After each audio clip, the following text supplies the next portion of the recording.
এটা বৈশাখ মাস, আপনাদেরকেও বলে যাই বৈশাখ মাসের এই বছরের প্রথম, আমাদের নতুন বছরের প্রথম মাস, আমাদের বাঙালির এই বৈশাখ মাস, যে বৈশাখ মাসে আপনারা প্রতিনিয়ত তুলসী বৃক্ষে জল দান করবেন, জল দিতে হয়। প্রতিনিয়ত ভাগবত কথা আপনারা এক অধ্যায় করে যদি সন্ধ্যাবেলা ভাগবত পাঠ করতে পারেন, দিতে পারেন, সেবা দিতে পারেন, পাঠ করতে পারেন। বৈষ্ণব সেবা দান করা এই বৈশাখ মাসে করতে হয়। মা বছরের প্রথম মাস, সেটা যদি সুন্দর হয় সারা বছরই সুন্দর যায়। তাই গৌর হরিবোল হরিবোল। জনমের মতো ধন ঐশ্বর্য বিষয় সম্পদ পরিত্যাগ করে কৃষ্ণ ধনে ধনী হয়ে আপন জনার সন্ধানে চলে গেল মস্ত বড় জমিদার লালা বাবু। সারা গায়ে কৃষ্ণ নাম, বদনে কৃষ্ণ নাম, কৃষ্ণ প্রেমের নয়নে বাড়ি। চললেন লালা ইহ জগতের অসারকে ছেড়ে সার বস্তুর সন্ধানে। কোথায় পাবো সেই সারের সন্ধান? নিত্য ধন কোথায় আমি পাবো? জীবনের মতো সবকিছু ত্যাগ করে এত সুখ স্বাচ্ছন্দ্য ফেলে রেখে মা একটা ছিন্ন বসন পরিধান করে গোবিন্দ কৃপা পাবার জন্য গোবিন্দ দর্শনের লাগি পাগলের ন্যায় চললেন মস্ত বড় জমিদার। একবার চিন্তা করুন, আমরা তো ভগবানের কাছে শুধু সুখই কামনা করি, তাই না? শুধু শুধু সর্বদাই বলি ভগবান সুখ দাও, শান্তি দাও, ভালো রাখো, সুখে রাখো। কিন্তু যে প্রকৃত ভগবানকে ভালোবাসে সে শুধুমাত্র ভগবানকে কাছে পাওয়ার জন্য সুখ পায়, যে তাকে যদি কাছে পাই তবে আমি সুখী। আর আমরা এই জগতের টাকা পয়সা ধন সম্পদ যদি পাই তবে আমরা সুখী। ভগবান কোথায় আছে, কেমন আছে না আছে সেটা আমার বড় কথা নয়, আমি কেমন আছি সেটাই বড় কথা। এটা আমাদের চাওয়া। আমি ভালো আছি কিনা সেটা বড় কথা। যদি আমি খারাপ থাকি, কালকে থেকে আর ভগবানের যে দুটো করে বাতাসা দিতাম সেটাও আর দেব না, কারণ সে আমাকে দুঃখে রেখেছে, সে আমাকে যন্ত্রণা দিয়েছে, সে আমাকে কষ্ট দিয়েছে। তাকে বাতাসাও দেব না, তার মুখটাও দেখবো না, তাকে প্রণাম আর করবো না। আছে অনেক পরিবার, সবাই নয়, বলে না না ভগবানের আর পূজা করব না, তার নাম আমি করব না, ওই কীর্তন শুনতে আমি যাব না, কারণ সে আমাকে সুখে রাখেনি। তাই গৌর হরি বল। সে যদি আমাকে ভালো রাখতো, আমাকে সুখে রাখতো, আমার জীবনে যদি এত দুঃখ না থাকতো, তবে আমি কীর্তন শুনতে যেতাম। কীর্তন শুনতে কেন যাব? কি হবে কীর্তন শুনে? জীবনে শুধু কষ্টই তো পেলাম। তাই গৌর হরি বল। তাহলে একবার একটু আগেই যে প্রমাণগুলো দিলাম একবার বিচার করে দেখুন। মা বিষ্ণুপ্রিয়া সারা জীবন এত কষ্ট করে গেল, যে প্রভু তাকে ছেড়ে জনমের মতো চলে গেলেন, কি দরকার ছিল তার নাম করার? এটাই হচ্ছে ভক্ত আর আমাদের মধ্যে পার্থক্য। তাই আজ লালা সমস্ত কিছু পরিত্যাগ করে, সমস্ত সুখ পরিত্যাগ করে চললেন। ভজন অত সহজ নয় মা, ভক্ত হওয়া অত সহজ নয়। আমরা একটুখানি ভালোবাসতে না বাসতে মনে মনে ভাবি আমি বড় ভক্ত, অত সহজ নয়। একবার দেখুন লালার জীবনের কষ্টটা, কি কষ্ট করে, কতখানি কষ্ট করে, কতখানি পরীক্ষা দিয়ে তারপরে ভগবত কৃপা লাভ করেছিল। তাই আজ লালা সর্বস্ব পরিত্যাগ করে হরিনামকে সার করে চোখে কৃষ্ণ প্রেমের বাড়ি, গোবিন্দ দর্শন পাওয়ার লাগি জীবনের আর যতটুকু সময় তার হাতে আছে সেইটুকুকে সাথে করে নিয়ে বুক বাঁধা আশা নিয়ে ছুটে চললেন বৃন্দাবনের পথে। যাচ্ছে পথে কৃষ্ণ নাম গাইতে গাইতে। লালা লালা, কে? আমি পূজারি, তুমি প্রসাদ খাবে না? এই দেখো প্রসাদ এনেছি। প্রসাদ খেলো মা, আবার ভগবান চলেও গেলেন। যেই না ভগবান চলে গেলেন বৃষ্টি বন্ধ হলো। মন্দিরের যে প্রকৃত পূজারি, যে আসল পূজারি, সে দেখছে তাই তো বৃষ্টি থেমেছে, যায় এবার লালাকে প্রসাদ দিয়ে আসে। বাইরে এসে দেখছে বারান্দায় যে প্রসাদের থালাটা ছিল তাতে প্রসাদ নেই। ভাবছি কোনো ভক্ত এসে বোধহয় নিয়ে গেছে, তাতে আর কি আছে, আরো তো আছে, একটু দিয়ে আসি। এই ভেবে প্রসাদ নিয়ে এক পা দু পা করে গুহার মধ্যে ঢুকেছে। লালা, কে? আমি গো পূজারি, প্রসাদ খাবে না?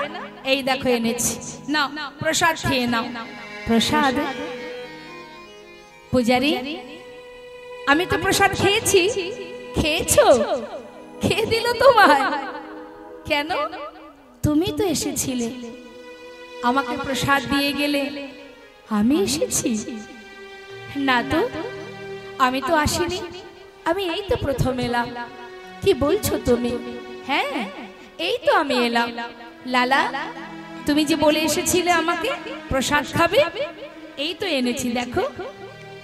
বিশ্বাস করো পূজারী, একটু আগেই তো তুমি এলে, আমাকে প্রসাদ দিলে, আমি প্রসাদ খেলাম, তারপরে তুমি চলেও গেলে। লালা, আমি এসেছি? হ্যাঁ, তোমার মতো দেখতে, তোমার মতো কণ্ঠস্বর, তোমার মতো বেশ। বলছো কি লালা? বিশ্বাস করো, আমি কিন্তু আসিনি লালা, তুমি আসনি। তবে কে এসেছিল? ও পূজারী, বলো না কে এসেছিল আমার কাছে? একটিবার বলো না পূজারী, কে এসেছিল? লালা, লালা, তুমি চিনতে পারোনি লালা? আমি আসিনি গো, আমি আসিনি। নিশ্চয়ই আমার বেশ পরিধান করে, আমার মতো রূপ ধারণ করে সে এসেছিল, সে তোমার কাছে এসেছিল। পূজারী, পূজারী, তুমি কার কথা বলছো? কে এসেছিল? বলো না পূজারী, কে এসেছিল আমার কাছে? পূজারী বলছে, লালা, এখনো বুঝতে পারছো না? তুমি কি এখনো বুঝতে পারছো না কে এসেছিল তোমার কাছে? ভগবানের সম্মুখে দাঁড়িয়ে লালা কেঁদে উঠলেন, হে করুণাময়, হে দয়াল, দেখাই যদি দেবে তবে কেন তুমি এমন করে চলে গেলে? একটিবার বলো, কি অপরাধ আমার? কেন তুমি আমার কাছে এসে আমায় ধরা না দিয়ে আবার চলে গেলে? আর কত, আর কত যন্ত্রণা দেবে প্রভু তুমি? আর কত কাঁদাবে? তোমার কি স্বাদ মেটেনি? বলো দয়াময়, বলো, বলো না মরে কাঁদায়েছ কেন, করেছ কেন? কি বললেন কথাটা? দাঁড়ে দাঁড়ে ভিক্ষা করবে, মুখে রাধা নাম করবে, আর কৃষ্ণ চরণকে সার করবে। এই হচ্ছে তোমার প্রথম কাজ। ভিক্ষার ঝুলা কাঁধে নিয়ে এবার সেই দিন থেকে শুরু হলো লালার বৃন্দাবনের জীবের দাঁড়ে দাঁড়ে ভিক্ষা করা। প্রতিদিন ভিক্ষা করে মা। ভিক্ষা করতে করতে একদিন তার স্ত্রী, তার পুত্র, তার কন্যার সঙ্গে বৃন্দাবনে দেখা হয়ে গেল। মুর্শিদাবাদ থেকে সবাই গেছে, কেন না স্বামীর সঙ্গে দেখা করতে, পিতার সঙ্গে দেখা করতে। সবাইকে দেখেছে, লালা দূর থেকে দেখছে তার স্ত্রী, তার পুত্র, তার কন্যা। আর কাত্যায়নী তার স্বামীর এহেন অবস্থা দেখে, কাঁধে ভিক্ষার ঝোলা, কাত্যায়নী দূরে দাঁড়িয়ে দাঁড়িয়ে স্বামীর সেই বেশ দেখে চোখের জলে বুক ভাসিয়ে কাঁদছে। আর বলছে, স্বামী যে কিনা এত বড় মস্ত জমিদার, এত বড় জমিদার হয়ে আজ তার কাঁধে ভিক্ষার ঝোলা, এ আমি সহ্য করতে পারছি না স্বামী। স্বামী তুমি ঘরে ফিরে চলো, ফিরে চলো তুমি। এই বেশ আমি সইতে পারছি না। কি দেখছি আমি?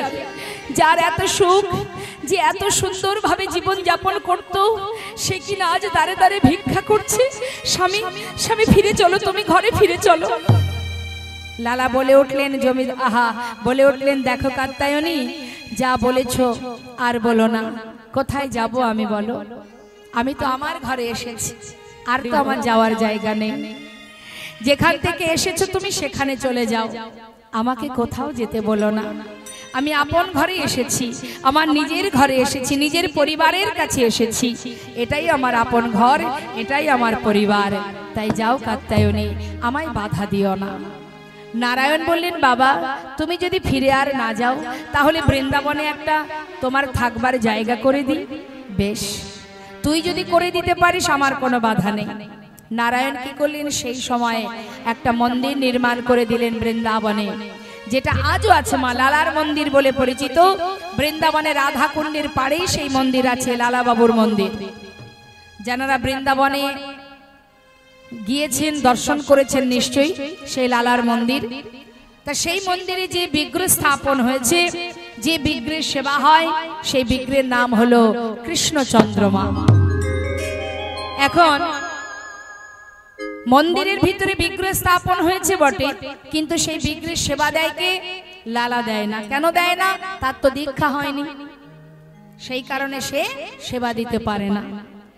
তাহলে সেবা দেয় কে? এক পূজারী রেখেছে, এক পুরোহিত রেখেছে, যে সে প্রতিদিন সেই ভগবানের সেবা দেয়, আর লালা প্রতিদিন ভিক্ষা করে। তাই জেনে রাখবেন মা, দীক্ষা না হওয়া পর্যন্ত, ভগবান তো বাদ দিন, ভগবানের কথা বাদ দিন, আপনার হাতে জল একজন সাধু, একজন বৈষ্ণব পর্যন্ত পান করবে না। দীক্ষা না হলে তার হাতের জল একজন সাধু বৈষ্ণব পান করে না, ভগবানের সেবা তো দূরে থাক। তাই সময় থাকতে কেউ যদি মন্ত্র গ্রহণ না করে, তার জীবনটাই ব্যর্থ হয়ে যায়। লালা কি করলেন? প্রতিদিনই ভিক্ষা করে, কিন্তু সেবা দিতে পারে না। আর এটাই হচ্ছে তার দুঃখ, যে আমি ভিক্ষা করে নিয়ে আসি, আমি কেন ভগবানকে সেবা দিতে পারি না? কেন আমার দীক্ষা হলো না? কেন আমি গুরুর কাছ থেকে মন্ত্র পেলাম না? আহা, এই দুঃখ তার মনে। প্রতিদিন ভিক্ষা করে এসে ঠাকুর ঘরে বসে ভগবানের দিকে তাকিয়ে চোখের জলে মুখ ভাসিয়ে কাঁদে, আর মনে মনে বলে, হে দয়াময়, কোন অপরাধের কারণে আজ তোমার সেবা থেকে আমি বঞ্চিত? নিজে হাতে তোমায় সেবা দিতে কেন পারি না প্রভু? কোন কারণে আজ আমি দীক্ষা পেলাম না? কোন কারণে আমি তোমায় সেবা দিতে পারছি না? কোন অপরাধের কারণে আজ আমি তোমায় দেখতে পাচ্ছি না? আমায় একটিবার বলে দাও প্রভু, বলে দাও। প্রতিদিন প্রভুর সামনে বসে বসে কাঁদে, আর এদিকে যে পূজারী ভগবানের সেবা দেয়, সেই পূজারীকে বলছে, পূজারী জানো পূজারী, প্রতিদিনই তো আমি ভিক্ষায় যাই, কিন্তু আজ আর আমার ভালো লাগছে না, আজ আমি ভিক্ষায় যাব না। শোনো পূজারী, ওই যে গুহা আছে, ওই গুহার মধ্যে বসে আমি একটু ভজন করব। তুমি মন্দিরে ভোগ নিবেদন করে আমার জন্য একটু প্রসাদ দিয়ে আসবে, কেমন? আমাকে কিঞ্চিত প্রসাদ দিও। আমি গুহার ভিতরে গিয়ে ভজনে বসলাম। সঙ্গে সঙ্গে লালা পূজারীর কাছে সবকিছু বলে এবার চলে গেল গুহার মধ্যে। সেখানে বসে বসে ভজন করতে শুরু করলেন। কিন্তু প্রতিজ্ঞা করে নিলেন। কি প্রতিজ্ঞা করলেন? যে এই গুহা থেকে আমি আর বাইরে যাব না, যতদিন তোমার দেখা না পাবো। শুনেছি তুমি নাকি ভক্তাধীন ভগবান, শুনেছি তোমাকে যদি কেউ ডাকে তুমি নাকি তার ডাকে সাড়া দাও।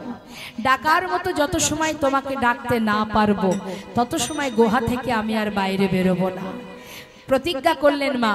ভক্ত যদি প্রতিজ্ঞা করে তখন কিন্তু চিন্তা পড়ে যায় ভগবানের মাথায়, যে কঠিন প্রতিজ্ঞা করেছে আমার ভক্ত, এখন এই প্রতিজ্ঞা থেকে তাকে আমি কি করে বাহির করে আনবো। যেই না ভক্ত কঠিন প্রতিজ্ঞা করে গুহার মধ্যে গিয়ে ভজনে বসেছে, গোবিন্দের চিন্তায় মাথায় চিন্তা ধরে গেছে যে আমি এবার কি করব, কি করে ভক্তকে গুহা থেকে বাহির করব। তার মাথায় চিন্তা ঢুকে গেছে। সে কি করছে? পূজারী মন্দিরে ভোগ নিবেদন করে যখন প্রসাদ নিয়ে লালাকে দেবে বলে বাহির হতে যাবে, হঠাৎ ঝড় বৃষ্টি শুরু হয়ে গেল। আর যেই না বৃষ্টি শুরু হয়ে গেল, পূজারী দেখছে এত বৃষ্টিতে তো যাওয়া যাবে না, তাহলে প্রসাদের থালাটা থাক, বৃষ্টি বন্ধ হোক, তারপরে নিয়ে যাব। এই ভেবে থালাটা রেখে তিনি কিন্তু মন্দিরের ভিতরে গিয়ে বসলেন। আর এদিকে সেই প্রসাদের থালাটা নিয়ে অনাদি আদি গোবিন্দ করুণাময় ভগবান বাঞ্ছা কল্পতরু তিনি পূজারীর রূপ ধারণ করলেন। পূজারী রূপ ধারণ করে প্রসাদের থালাটা নিয়ে এবার এক পা দুপা করে গুহার ভিতরে যাচ্ছে। এদিকে বৃষ্টি হচ্ছে মা। ভক্তের বোঝা ভগবানই বয়। বৃষ্টি হচ্ছে, মাথার উপরে দিয়ে বৃষ্টি বয়ে যায়, তিনি চললেন প্রসাদ নিয়ে ভক্তকে দেবেন বলে। যখন বৃষ্টির মধ্যে দিয়ে গুহার ভিতরে ঢুকছে, শুনতে পেল তার ভক্ত তার নাম জপ করছে। গৌরাঙ্গ বলিতে হবে পুলক শরীর, হরি হরি বদনে নয়নে বহে নীর। মহাজন বলছেন কি, ভক্তি জগতে প্রবেশ করতে গেলে, হরিকে জানতে গেলে, যদি ভগবানের প্রতি রতিমতি রাখতে হয়, ভালোবাসতে চাও, তাহলে তোমার কয়েকটা জিনিস একটু গুরুত্ব দিতে হবে। ভক্তি অর্জন করতে গেলে কয়েকটা জিনিস তোমাকে পালন করতে হবে। তুমি যদি বলো আমি ভক্তি কিভাবে পাবো, কিভাবে ভগবানকে ভালোবাসবো, ভগবানকে ভালোবাসতে গেলে অর্থের প্রয়োজন হয় না। ভগবানকে ভালোবাসতে গেলে তার জন্য বিদ্যা বুদ্ধির দরকার হয় না, পাণ্ডিত্যের প্রয়োজন হয় না, জ্ঞানের প্রকাশের দরকার হয় না, যদি ও তোমার মধ্যে থাকে ভক্তি। এবার যদি বলেন তাহলে ভক্তিটা পাবো কি করে, কয়েকটা কাজ আমাদের করতে হয় মা। সেটা কি কি? কয়েকটা কাজ লক্ষ্য রাখতে হবে। গৌরাঙ্গ বলিতে হবে পুলক শরীর, হরি হরি বদনে নয়নে বহে নীর।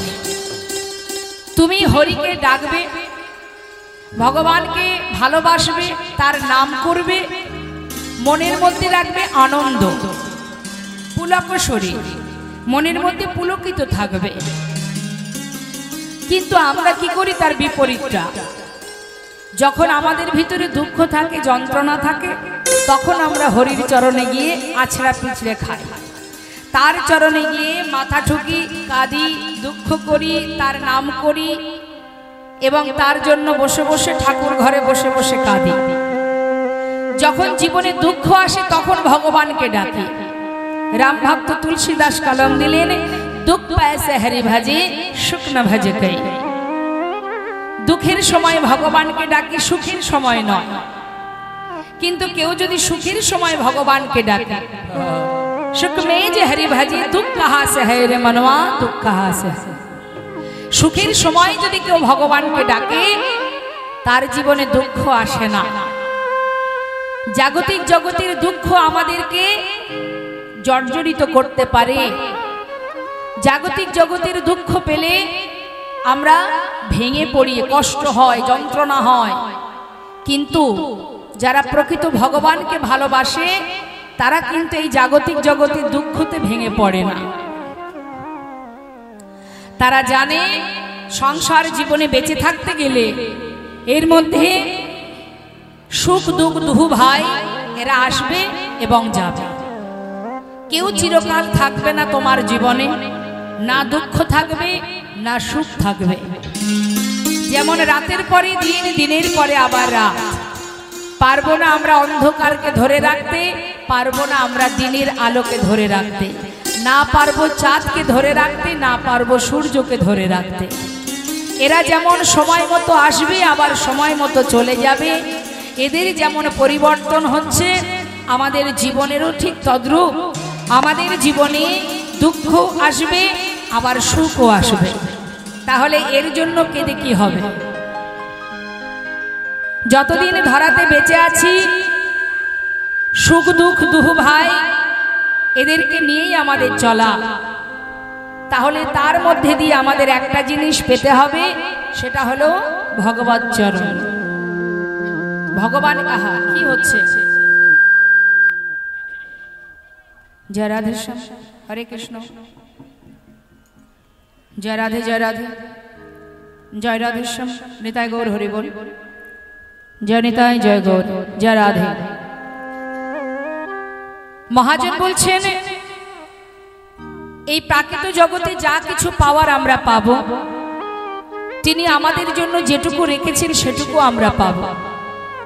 যতই আমি আমার আমার করি না কেন, আমার ভাগ্যে যেটুকু আছে সেটুকুই আমি পাবো, তার বেশি পাবো না। তাহলে এর চিন্তা না করে যাতে ভগবত চরণ লাভ করতে পারি সেই কথাটা আমাদের ভাবতে হবে। যদি ভগবানকে ভালোবাসতে চাও, যদি তার চরণ পেতে চাও, তাহলে কি বদনে করো হরিনাম, মনে রাখো আনন্দ, পুলকিত মনে তার নাম জপ করো। আর কি বদনে হরি নাম করবে, সেই সাথে দুফোঁটা বাড়ি বরিশন করো, নয়নের জল, দুফোঁটা চোখের জল হরি হরি বদনে নয়নে বহেনি। আর কি করতে হবে মা? সাধু সঙ্গ করতে হবে, ভক্ত সঙ্গ করো, বৈষ্ণব সঙ্গ করো, বৈষ্ণবের চরণ ধুলি অঙ্গে মাখো, সাধুগুরু বৈষ্ণবের চরণ আশ্রিত হও, গুরু কৃপা লাভ করো। তাহলে কি কাজ দিয়েছেন আমাদের? দুফোঁটা চোখের জল, বদনে হরি নাম।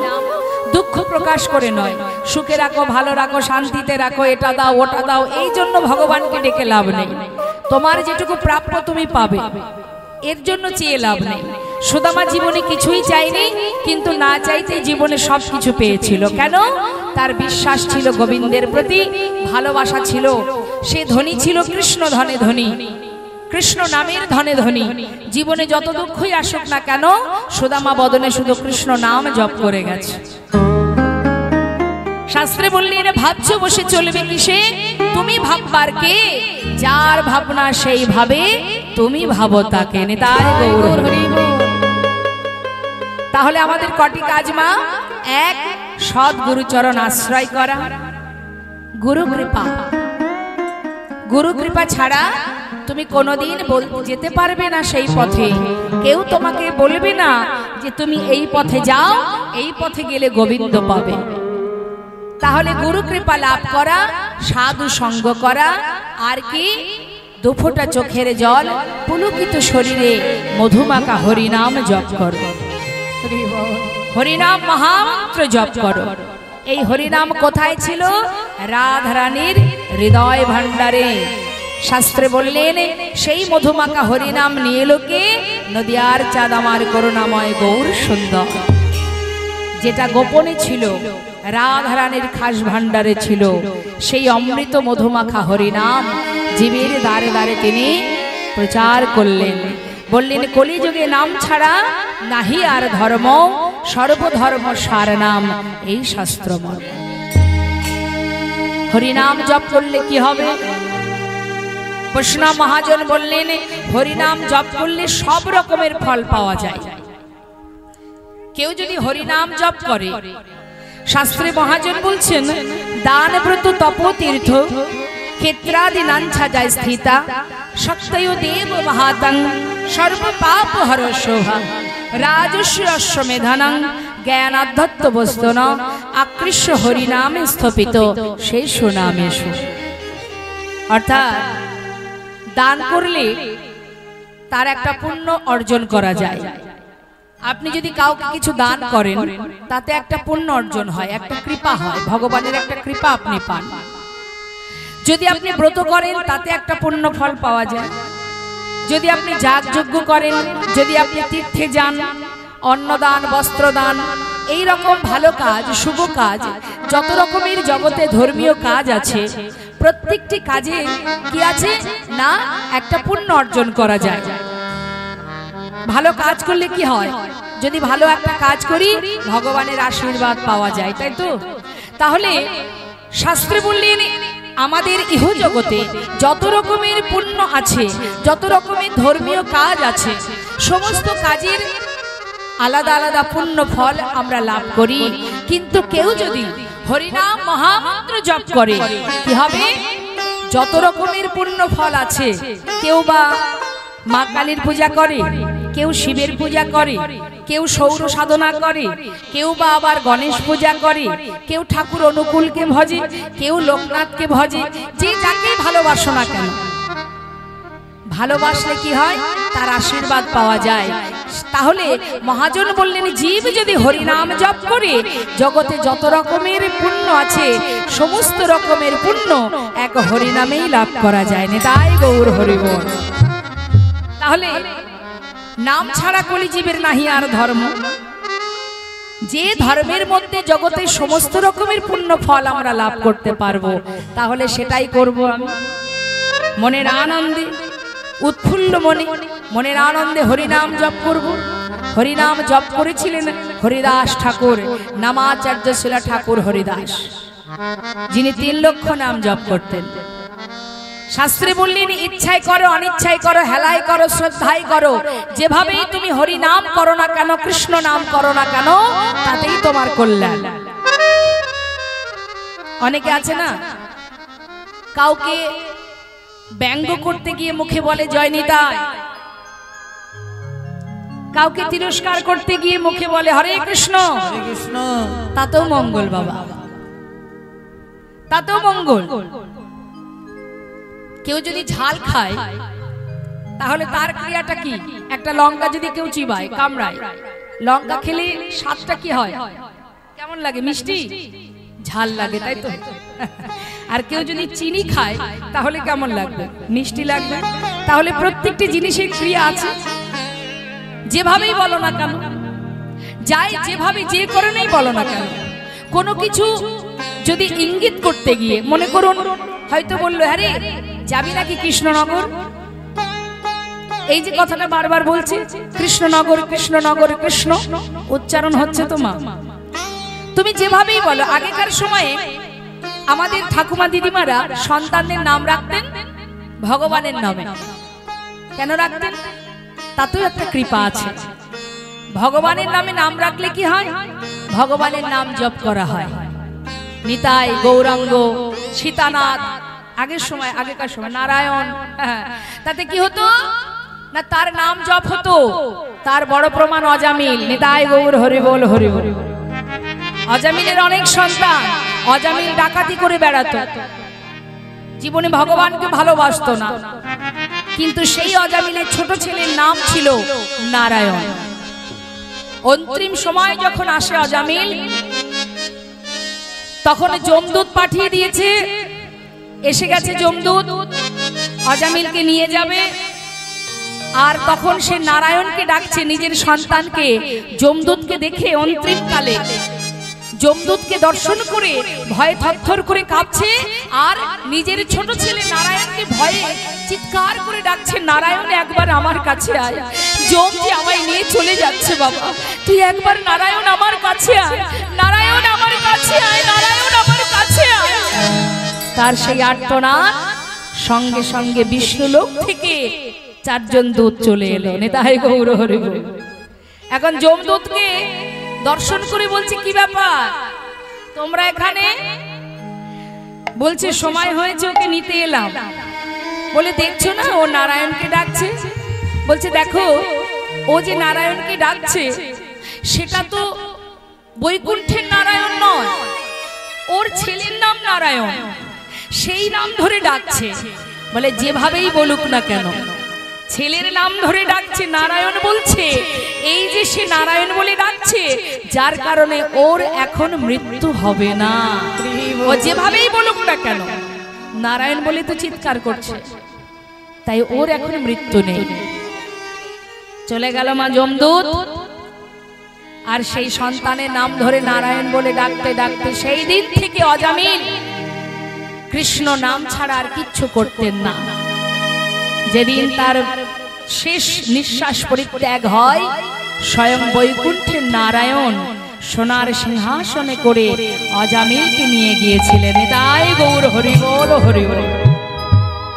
তাই তুমি যেভাবেই বলো না কেন, যেমন করেই বলো না কেন, নামের একটা শক্তি আছে, একটা ক্রিয়া আছে। যেমন করেই নাম করো না কেন, তাতেই তার মঙ্গল, তাতেই তার কল্যাণ। একজনের নাম নিতাই। এখন পথে গেলে সবাই তাকে দেখে বলে জয় নিতাই, জয় নিতাই, জয় নিতাই। এখন তার খুব দুঃখ মনে, মা আমাকে এসে বলছে জানিস মা, আমার নাম নিতাই রেখেছিল বলে যেই দেখে সেই আমাকে ব্যঙ্গ করে, সেই আমার নাম ধরে বলে জয় নিতাই। আমি বললাম এটা তো আনন্দের কথা, এটা তো খুশি হবার কথা, যে জীবনে কখনো বলে না, সে যদি তোমার নাম ধরে তোমাকে ব্যঙ্গ করতেও নিতাই চাঁদের নামটা উচ্চারণ করে, তোমার কারণে তারই তো কল্যাণ হচ্ছে। নিতাই গৌর হরি বল হরি বল। এতে তুমি দুঃখ পাবে না, বরং তুমি কি বলবে, ওরে যতবার আমাকে দেখবি ততবার বলবি আমার কারণে তোর বদলে যদি নিতাই কথাটা বারবার উচ্চারিত হয়, একদিন তুই ভগবানের চরণ পদ্মে পৌঁছে যেতে পারবি। তাই শাস্ত্রে বললেন হেলায় বা শ্রদ্ধায় যেবা নাম লয়, ক্রমে ক্রমে কৃষ্ণ ভক্তির হয় উপচয়। কৃষ্ণ গালি দিতে যদি কেউ করে কৃষ্ণ নাম উচ্চারণ, সেই সে নাম হয় তার মুক্তির কারণ। কত সুন্দর কথা, সহজ উপায়, অতি সহজ উপায়। হরিনাম জপ করো, হৃদয় মাঝ থেকে হিংসাকে দূরীভূত করো, ক্রোধকে দূরীভূত করো। রাম ভক্ত তুলসীদাস বলেছিলেন, কি বলেছিলেন দেখো, রাম ভক্ত তুলসীদাস বলছে, मन की तरंग को मार लो बस हो गए भजन। কি বলছেন,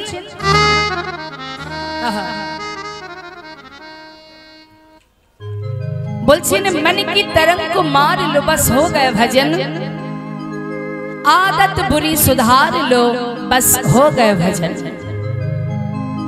अर्थात मन की तरंग को मार लो, মানে তোমার মনের ভিতরে যে চঞ্চলতা আছে সেটাকে যদি তুমি স্থির করতে পারো, সেটাই তোমার ভজনের পথ।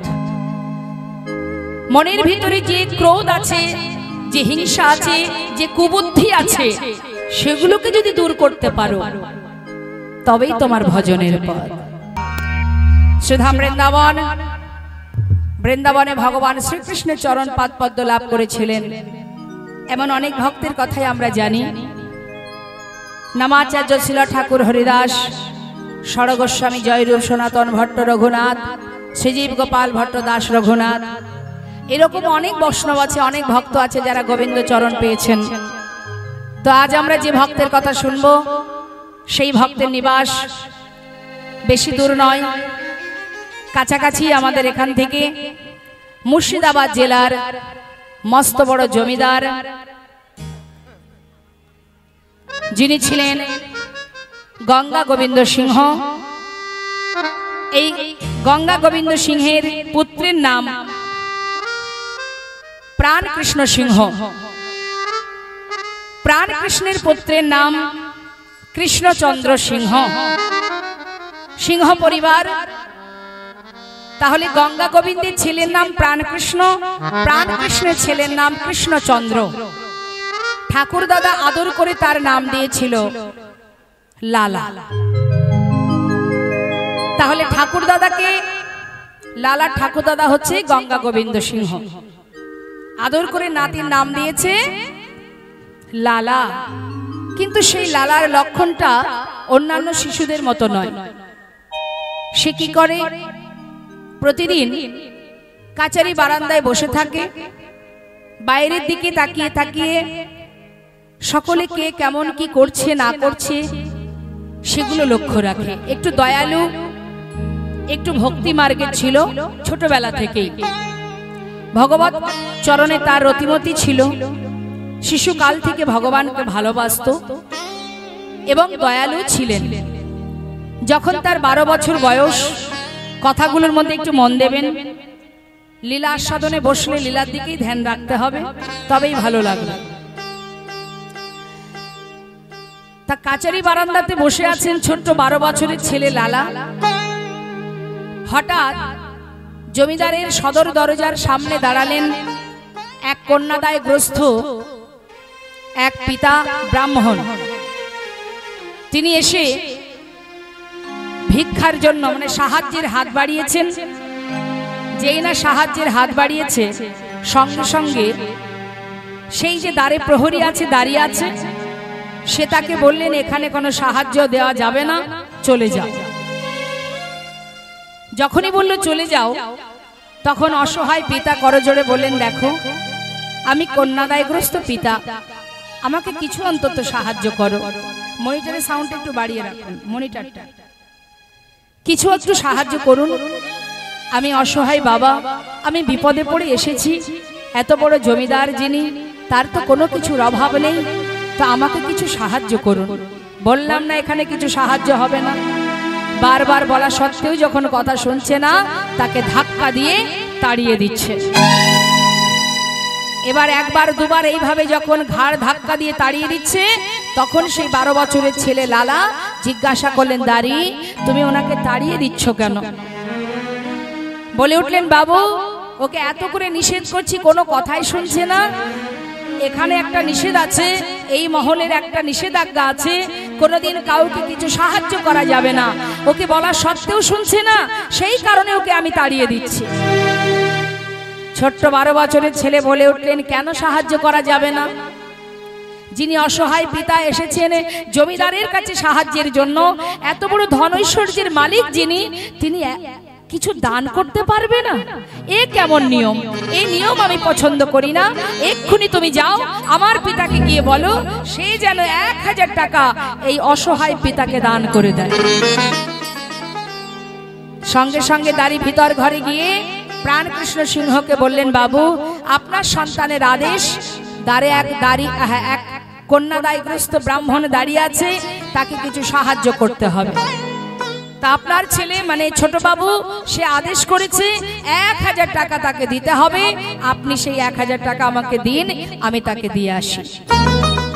প্রাণকৃষ্ণ সিংহ বললেন, আমার ছেলে দুধের শিশু, যার বয়স মাত্র 12 বছর, সে তার পিতার বাক্যকে লঙ্ঘন করে।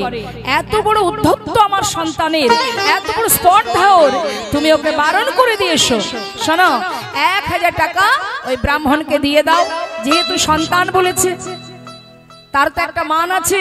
তো যাও 1000 টাকা ওই ব্রাহ্মণকে দিয়ে আমার পুত্রকে জানিয়ে এসো, যতদিন সে নিজে রোজগার করতে না শিখবে ততদিন পর্যন্ত পিতৃ সম্পদের 1 কোণা দান করবার ইচ্ছাটুকু যেন প্রকাশ না করে। যেই না কথাটা বললেন, সঙ্গে সঙ্গে 1000 টাকা ব্রাহ্মণকে দান করে দিয়ে ফিরে এসে দাঁড়ালেন। ছোট বাবুকে বললেন, মানে লালাকে বললেন, বাবু যতদিন আপনি নিজে রোজগার করতে না পারবেন ততদিন আপনার পিতার সম্পদ 1 কোণাও কাউকে দান করবার স্পর্ধা আপনি দেখাবেন না, এটা আপনার পিতার আদেশ। প্রাণকৃষ্ণ সিংহের এই কথা শ্রবণ করে ছোট্ট 12 বছরের ছেলে লালা মনে মনে ভাবলেন, যে পিতার মন এত ছোট, তার সন্তান আমি। একটা অসহায় পিতাকে যদি 1000 টাকা দিতে না চায়, এই ধন ঐশ্বর্যের মালিক হয়ে লাভটা কোথায়? কি হবে এই ধন ঐশ্বর্য? বেশ, শোনো, তুমি আমার পিতাকে গিয়ে জানিয়ে এসো, যতদিন আমি নিজে রোজগার না করব ততদিন আমি পিতৃ সম্পদের 1 কোণাও কাউকে দান করব না। যাও তুমি জানিয়ে এসো। সেই দিন থেকেই লালা প্রতিজ্ঞা করলো যে সে আর তার পিতৃ সম্পদের কাছে, তার পিতার কাছে সে আর থাকবে না, এই ধন ঐশ্বর্য নিয়ে সে আর থাকবে না।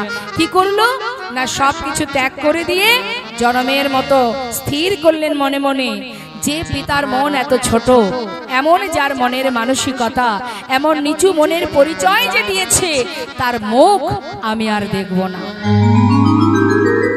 ছেলে প্রতিজ্ঞাবদ্ধ হয়ে ঘর থেকে বেরিয়ে মুর্শিদাবাদ জেলা পরিত্যাগ করে বর্ধমান জেলায় এসে একটা ফেরেশতা দ্বারে 20 টাকা বেতনে কাজ করতে শুরু করে দিল। চিন্তা করুন না, মাত্র 20 টাকা বেতনে কাজ করছে। দেখতে দেখতে ছেলেরও বয়স হচ্ছে, বাবারও বয়স হচ্ছে। আর কখনো লালা ফেরে না, তার মনে দৃঢ় প্রতিজ্ঞা, জীবনে কখনো ওই পিতার মুখ আমি আর দেখব না। দিনের পর দিন ছেলের যখন বয়স বাড়ছে, বাবাও বৃদ্ধ হচ্ছেন। এলাকাবাসী প্রজাবর্গ সবাইকে পাঠিয়ে দেয় ছেলেটাকে ফিরিয়ে আনার জন্য, কিন্তু কোনো রকমে কোনোভাবেই তাকে আর ফিরিয়ে আনতে পারে না। দেখতে দেখতে প্রাণকৃষ্ণ সিংহ শয্যাশায়ী হলেন। শয্যায় শুয়ে আছে। শয্যায় শুয়ে শুয়ে আর তো পারছে না সন্তানের বদন দেখতে, মনে বড় দুঃখ, এ আমি কি করলাম, এ আমি কি ভুল করলাম। একটা কথার জন্য, একটা ভুলের জন্য জনমের মতো সন্তানকে হারালাম। বিষয় সম্পদের প্রতি মোহ রেখে, তার প্রতি আকৃষ্ট হয়ে নিজের সন্তানকে হারিয়েছি আমি। জীবনে আমি একই ভুল করলাম। তবে মৃত্যুর আগে কি সন্তানের বদনটা একবার দেখতে পাবো না? শয্যায় শুয়ে শুয়ে কাঁদছে মা। পিতার এহেন দুরবস্থা দেখে, শয্যাশায়ী দেখে প্রজাবর্গরা সবাই গিয়ে বললেন, তোমার পিতা শয্যাশায়ী, এবার তো তুমি ফিরে চলো। কিন্তু কে শোনে কার কথা? সে প্রতিজ্ঞা করেছে ওই মুখ সে আর দেখবে না। এত নিষ্ঠুর যার মন, এত কঠিন যার মন, সেই মুখ সে দেখবে না। ফিরে আর এলো না। শয্যায় শুয়ে শুয়ে প্রাণ কৃষ্ণ সিংহ কাঁদছে। দয়াময়, তুমি একবার মোরে কৃপা করো। জীবনে যা কিছু উপার্জন করেছি সর্বস্ব তোমার চরণে সঁপে দিলাম। শুধু তোমার কাছে একটি নিবেদন, আমার সন্তানের আমি ছাড়া আর কেউ নেই, তাই তোমার চরণে জানিয়ে রাখি। এতদিন কি করেছে মা? বিষয় সম্পদকে আগলে রেখেছে। কাউকে দান করা যাবে না, সাহায্য করা যাবে না, সর্বস্ব নিজের বুকের মধ্যে আগলে রেখেছে, কাউকে কিছু না দিয়ে, তাই তো? কিন্তু শেষের দিনে অন্তিম সময়ে শয্যায় শুয়ে শুয়ে তখন কি বলছে? এ জগতে সবকিছু তোমারই দান, তুমি রক্ষা করো, সর্বস্ব তোমার চরণে সঁপে দিলাম, তুমি কৃপা করো, তুমি রক্ষা করো। তাই এটা শুধুমাত্র প্রাণ কৃষ্ণ নয়, এটা আমাদের জীবনেও হয়। যত সময় শক্তি থাকে, ক্ষমতা থাকে, তত সময় আমরা বলি এটা আমার, ওটা আমার, ওটা আমার, সেটা আমার। কতক্ষণ আমার বলবো জানেন? যতক্ষণ আমাদের ক্ষমতা থাকবে। যেদিন ক্ষমতা ফুরিয়ে যাবে, আহা, একটা ছোট শিশুর সামনে যদি কিছু টাকা আর একটা সুন্দর দামি খেলনা দেন, বাচ্চা কোনটা আশ্রয় করবে? খেলনা। কিন্তু ওই আশ্রয় কিন্তু তার জীবন কাটবে না, সময়ের সাথে সাথে আশ্রয় বদলাবে। যখন আরেকটু বড় হবে তার আশ্রয় বদলে যাবে। তখন কি হবে আশ্রয়? তখন হবে বিদ্যা, লেখাপড়া, সারাদিন বই খাতার পিছনে ছুটবে। যখন সে আরো বড় হবে, বিবাহ হবে, তখন তার আশ্রয় হবে টাকা। কোথায় আছে টাকা? টাকা পয়সা, ধন ঐশ্বর্যের পিছনে ছুটবে। সে দেশে বা বিদেশে সব জায়গায় ছুটে বেড়াবে অর্থের জন্য। তার মানে কি? পরিস্থিতির সাথে সাথে কিন্তু সময়ের সাথে সাথে আমাদের আশ্রয় বদলাতে থাকে। আবার যখন অন্তিম সময় আসে, বৃদ্ধ সময় আসে, যাবার সময় আসে, দশেন্দ্র ষড়রূপ শিথিল হয়ে যায়, চলবার শক্তি, দেখবার শক্তি থাকে না, ঘরের এক কোণে বসে থাকে। সেই সময় যদি আপনি তাকে বলেন যে আমি তোমাকে 2 লক্ষ কি 5 লক্ষ টাকা দেব, তুমি তোমার জীবনে যা যা স্বপ্ন পূরণ হয়নি তুমি পূরণ করে নাও, যেখানে খুশি সেখানে যাও, যা মনে ভালো লাগে তাই করো, কিন্তু যে কদিন তুমি আর ধরাতে বেঁচে থাকবে এই কটা দিন তুমি তোমার পরিবারের কাছে থাকতে পারবে না। নিতাই গৌর হরি। বলুন দেখি মা, শেষ বয়সে, বৃদ্ধ বয়সে যখন বয়স হয়ে যায়, চলতে পারে না, দেখতে পায় না, তখন সেই মায়ের কাছে টাকাটা বড় হয়ে যায় না পরিবার বড় হয়? তখন কি বলে? আমার এইসবের কোনো দরকার নেই, না টাকা পয়সার দরকার, না বিষয় সম্পদের দরকার, কিছুই আমি চাই না বাবা। যে কটা দিন আর পৃথিবীতে থাকবো যেন আমি আমার সন্তান, আমার কন্যা, আমার পুত্র, পুত্রবধূ, নাতি পুতি, আমার পরিবারের কাছে থাকতে পারি। নিতাই গৌর হরি বল। তখন কিন্তু অর্থের প্রতি তার আর মোহ থাকে না, বিষয় সম্পদের প্রতি আর মোহ থাকে না। এটা আমাদের প্রত্যেকের জীবনে এই মুহূর্তটা আসবে, কিন্তু সময় থাকতে আমরা জানি না, এটা বুঝতে পারি না। দাঁত থাকতে দাঁতের মর্ম আমরা বুঝি না, তাই তো? তার সময় চলে গেলে তখন বুঝতে পারি। আজ যেমন প্রাণ কৃষ্ণ সিংহ বুঝতে পারলেন, কিন্তু ফলে কি হলো? নিজের সন্তানের বদন দেখতে পেল না, প্রাণ পাখিটা উড়ে চলে গেল। তারপর কি হলো? এলাকাবাসী সবাই মিলে তার পুত্রের কাছে গিয়ে বলল, দেখো লালা, তোমার যার প্রতি ক্রোধ ছিল সে তো চলে গেছে, আর তো তোমার কারোর প্রতি অভিমান নেই, এবার তো তুমি ফিরে চলো, না হলে তোমার পিতার পরে ওই জমিদারি রক্ষা করার দায়িত্ব তোমার, কে রক্ষা করবে তুমি ছাড়া? সবার অনুরোধ শুনে, সবার অনুনয় বিনয় শুনে তারপরে লালা আবার ফিরে এলো মুর্শিদাবাদ জেলায়। নিতাই গৌর হরি বল। ফিরে আসার পর এবার জমিদারি হিসাব নিকাশ বুঝে নিয়ে আপন মনে নিজের জমিদারি রক্ষা করতে শুরু করে দিল।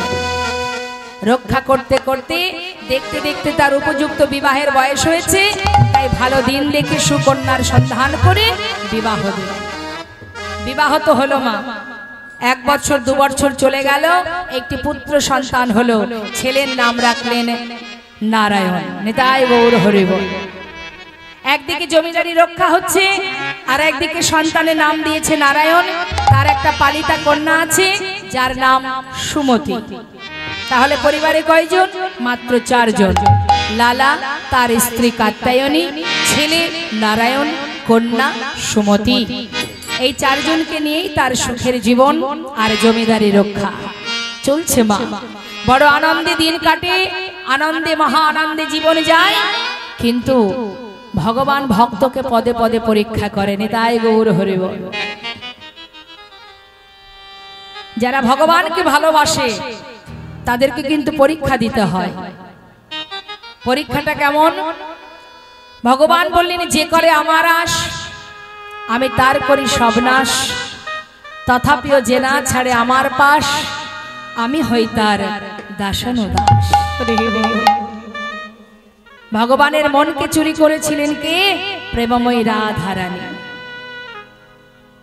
অর্থাৎ ভক্তই পারে ভগবানের মনকে হরণ করতে। ভক্ত যদি ভগবানকে ডাকার মতো ডাকতে পারে, ভগবানের সাধ্য নেই দূরে থাকা। ভগবান ভক্তকে পদে পদে পরীক্ষা করে, শুধু আমি আপনি নই। একবার বিচার করে দেখুন, সত্য ত্রেতা দাপর কলি 4 যুগের কথা। ভগবানের সহধর্মিনী যারা, তাদের জীবনের কত কষ্ট, কিভাবে কষ্ট করেছে তারা, কিন্তু তথাপিও গোবিন্দকে ভোলেনি, তথাপিও গৌর হরিকে ভোলেনি। শ্রীধাম নবদ্বীপে মা সচিমা, যার কোলে আলো করে এসেছিল গৌর সুন্দর, নিমায়ের যখন বিবাহ হয়, মা বিষ্ণুপ্রিয়া 13 বছর বয়সে গৌর হরির সঙ্গে তার বিবাহ হয়। 13 বছর বয়সে, মাত্র 2 বছর মানে 15 বছর, 13 থেকে 15, 2 বছর মা বিষ্ণুপ্রিয়া গৌর হরির সঙ্গে ছিলেন। 15 বছর বয়সে প্রভু সন্ন্যাসী হয়ে জনমের মতো চলে যান। তাই গৌর হরি বল। তা যখন কিনা প্রভু চলে গেলেন, সেখান থেকে মা বিষ্ণুপ্রিয়া 96 বছর বেঁচে ছিলেন। মা কোথায় ছিলেন, কিভাবে ছিলেন? 96 বছরের মধ্যে 15 বছর বাদ দিলে থাকে 81 বছর। এই 81 বছর মা বিষ্ণুপ্রিয়া 4 দেওয়ালের মধ্যে নিজেকে বেঁধে রেখেছিলেন। জীবনে কখনো নিজের মুখ কাউকে দেখাতেন না। কেন জানেন? শান্তিপুরে অদ্বৈত প্রভুর গৃহে যখন মহাপ্রভু এসেছিলেন, নদেবাসী সবাই গিয়েছিলেন গৌর দর্শনে, কিন্তু মা বিষ্ণুপ্রিয়ার যাওয়া হয়নি।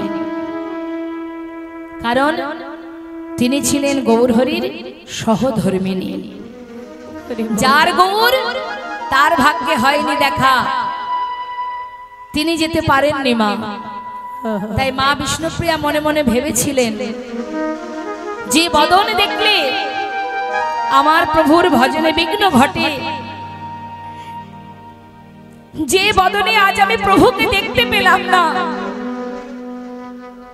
এই বদন আমি আর কাউকে দেখাবো না। তাই 4 দেওয়ালের মধ্যে নিজেকে বেঁধে রেখেছিলেন। কোনদিন দিনের আলো, সূর্যের আলো দেখেনি। সেই মা বিষ্ণুপ্রিয়া 81 বছর ধরে মুখে শুধু গৌর গৌর গৌর গৌর গৌর গৌর জপ করত, আর একটা করে তন্ডুল আলাদা করে রাখতো। তন্ডুল মানে চাল। তারপরে যতবার গৌর কথাটা বলতো, ততবার একটা করে তন্ডুল আলাদা করে রাখতো। সেই চাল সিদ্ধ করে, লবণ ছাড়া, নুন ছাড়া, সেই চালটুকু সিদ্ধ করে মা সচিমাকে দিতেন। সম্পর্কে কি হয় সচিমা? শাশুড়ি মা। সচিমাকে দিতেন, বাড়ির ঈশানকে দিতেন, কাজের লোক যিনি ছিলেন পৌরাণিক ভিত্ত ঈশান। তারপরে যতটুকু থাকতো নিজে আহার করত। কেন? যদি প্রাণটা বেঁচে থাকে, প্রাণটা বেঁচে থাকলে তো আমি আমার প্রভুর সেবা দিতে পারবো, প্রভুকে ভালোবাসতে পারবো। একবার চিন্তা করুন কি কঠিন ভজন মা।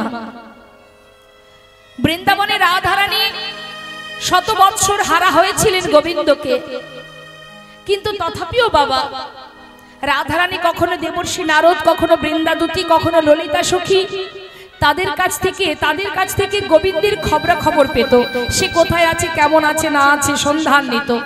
যখন গোবিন্দ দ্বারকায় ছিল তখন দেবর্ষী নারদ গিয়ে সেখান থেকে সন্ধান এনেছিল সে কেমন আছে না আছে। কিন্তু যেদিন মহাপ্রভু সন্ন্যাসী হয়ে চলে গিয়েছিলেন সেদিন থেকে মা বিষ্ণুপ্রিয়া কোনোদিন জানতে পারেননি যে তার প্রভু কোথায় আছে, কেমন আছে, কিভাবে আছে। এমন কঠিন ভজন ছিল মা। ত্রেতা যুগে প্রভু রামচন্দ্রের সহধর্মিনী, যাকে বনবাসে যেতে হলো, অগ্নি পরীক্ষা হলো, তারপরে আবার তাকে পাতালে চলে যেতে হলো। তাই ভজন তো সহজ নয়।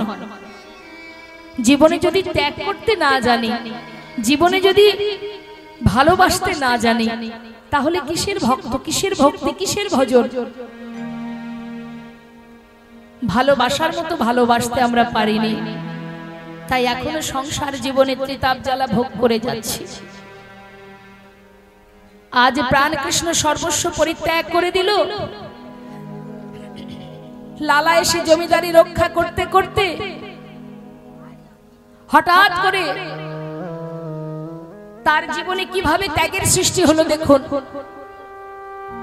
কিভাবে ত্যাগ হচ্ছে লালার জীবন থেকে।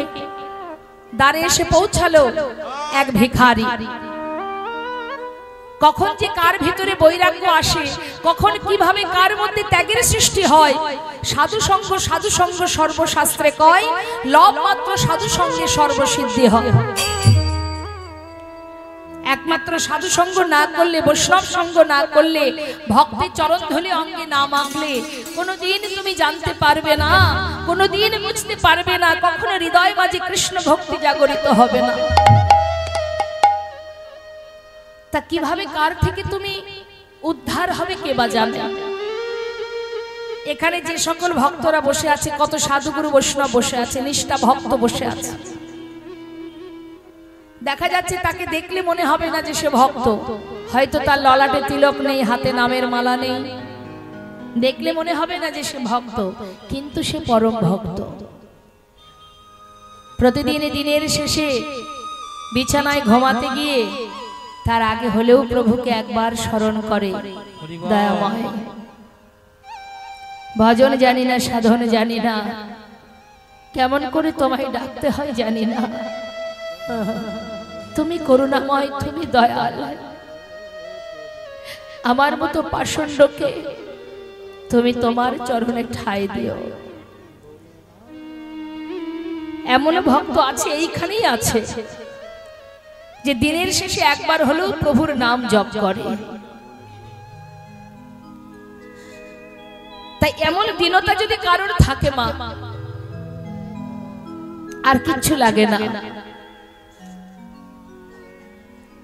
শুধুমাত্র ভক্তি দিয়ে ভগবানকে পাওয়া যায়, তার প্রমাণ বৃন্দাবনে। বৃন্দাবনের ব্রজগোপীরা তারা পাণ্ডিত্য দিয়ে গোবিন্দকে ডাকতো না, ভালোবাসতো না। বৃন্দাবনের ব্রজগোপীরা অর্থ দিয়ে, বিষয় সম্পদ দিয়ে গোবিন্দকে ভালোবাসতো না, তারা ভালোবাসতো তাদের প্রাণ দিয়ে। যে আমাদের দেহ, মন, প্রাণ, জীবন, যৌবন সর্বস্বই গোবিন্দ। গোবিন্দ ছাড়া আমরা আর কিছু জানি না। তাই যদি ভক্তি থাকে, মাত্র দুফোঁটা বাড়ি বরিশন করো, গোবিন্দ সবকিছু সইতে পারে না ভক্তের চোখের জল সইতে, পারে না জীবের অহংকার সইতে। জীবনে অহংকারটুকু যেন করো না। কোনদিন যদি তোমার ভিতরে অহংকার এসে যায়, সেই মুহূর্ত থেকেই তোমার পতন একটু একটু করে শুরু হয়ে যাবে। তাই জেনে রাখবে, জীবনে যা কিছু পেয়েছি প্রভুর কৃপায় পেয়েছি। প্রয়োজন হলে যদি আমার ভিতরে অহংকার আসে, ভগবান আবার কেড়েও নিতে পারে। এটা আমার কৃতিত্ব নয়, ভগবান আমার সুকৃতির ফলে আমাকে দিয়েছে। তাই যদি বলতে পারো, তুমি যখন গিরিধারী সেবার জন্য ভিক্ষা করো, একটু অপেক্ষা করো। তাড়াতাড়ি করে কি করেছে লালা, অনেক দামি দামি রত্ন একটা পুটুলি বেঁধে ভিখারিকে দিয়ে বলছে, নাও, এই নাও ধরো, এগুলো নিয়ে যাও। বাবু, এগুলোতে কি আছে? অনেক দামি রত্ন আছে, তুমি এগুলো নিয়ে যাও, এগুলো নিয়ে গিয়ে তুমি আমার মতো ধনী হয়ে যাবে, যাও নিয়ে যাও। বাবু, তাহলে এবার আমি আসি। ঠিক আছে, যাও। কি করেছে মা, লালার দেওয়া সেই দামি রত্নের পুটুলিটা নিয়ে মনের আনন্দে মাথায় করে নিয়ে লালার কাছ থেকে বিদায় নিয়ে যাত্রা করেছে। এখন যখন যাচ্ছে, পথে যাচ্ছে, দূর থেকে কিন্তু লালা দরজার কাছে দাঁড়িয়ে দাঁড়িয়ে দেখছে। হঠাৎ বেশ কিছুটা দূরে যাবার পর লালা কি করেছে, সেই পুটুলিটা নিয়ে, আহা, ভিখারি কি করেছে, সেই পুটুলিটা নিয়ে দূরে জঙ্গলে ছুঁড়ে ফেলে দিয়ে, আর যেই না ফেলে দিয়েছে, দেখেছে কি লালা চিৎকার করে উঠলেন, এই ভিখারি, এত বড় সাহস তোমার, আমি যা কিছু দিলাম তুমি ফেলে দিলে, কেন ফেলে দিলে? বাবু, আমাকে ক্ষমা করে দিন। আমি যখন আপনার কাছ থেকে এই মূল্যবান এই পুটুলিটা নিয়ে মাথায় করে মনের আনন্দে যাচ্ছি, হঠাৎ কে যেন আমাকে বলল, হ্যাঁ রে, এগুলো কোথায় নিয়ে যাচ্ছিস? আচ্ছা, তুই বুঝি লালার মতো ধনী হতে চাস? কিরে ভিখারি, আমি তো তোকে কোনোদিন বলিনি আমাকে রাজভোগ এনে দে, আমি তো তোকে কখনো বলিনি আমাকে অমৃত এনে দে। সবার দ্বারে দ্বারে ভিক্ষা করে তুই যা পাস, আমি তো তাতেই খুশি রে। এগুলো যদি নিয়ে যাস, একটু একটু করে লালার মতো অবস্থা তোরও হবে রে। ফেলে দে, এগুলো তোকে নিয়ে যেতে হবে না, ফেলে দে রে। ভিখারি বলছে, জানো বাবু, মাথায় করে নিয়ে যাবার কালে কে যেন হঠাৎ আমার পিছন থেকে বলল, ওরে ভিখারি, বিদুরের খুদ যেমন তোর ভিক্ষার অন্ন তেমন, সেবা দিতে ভুল করিস না আমায়। ভুলে যাবি, যেমন করে ভগবত সেবা দিচ্ছিস, ওই ধন ঐশ্বর্য নিয়ে যদি ঘরে ফিরিস, তাহলে জনমের মতো একটু একটু করে তুই ভগবত ভক্তি থেকে দূরে সরে যাবি।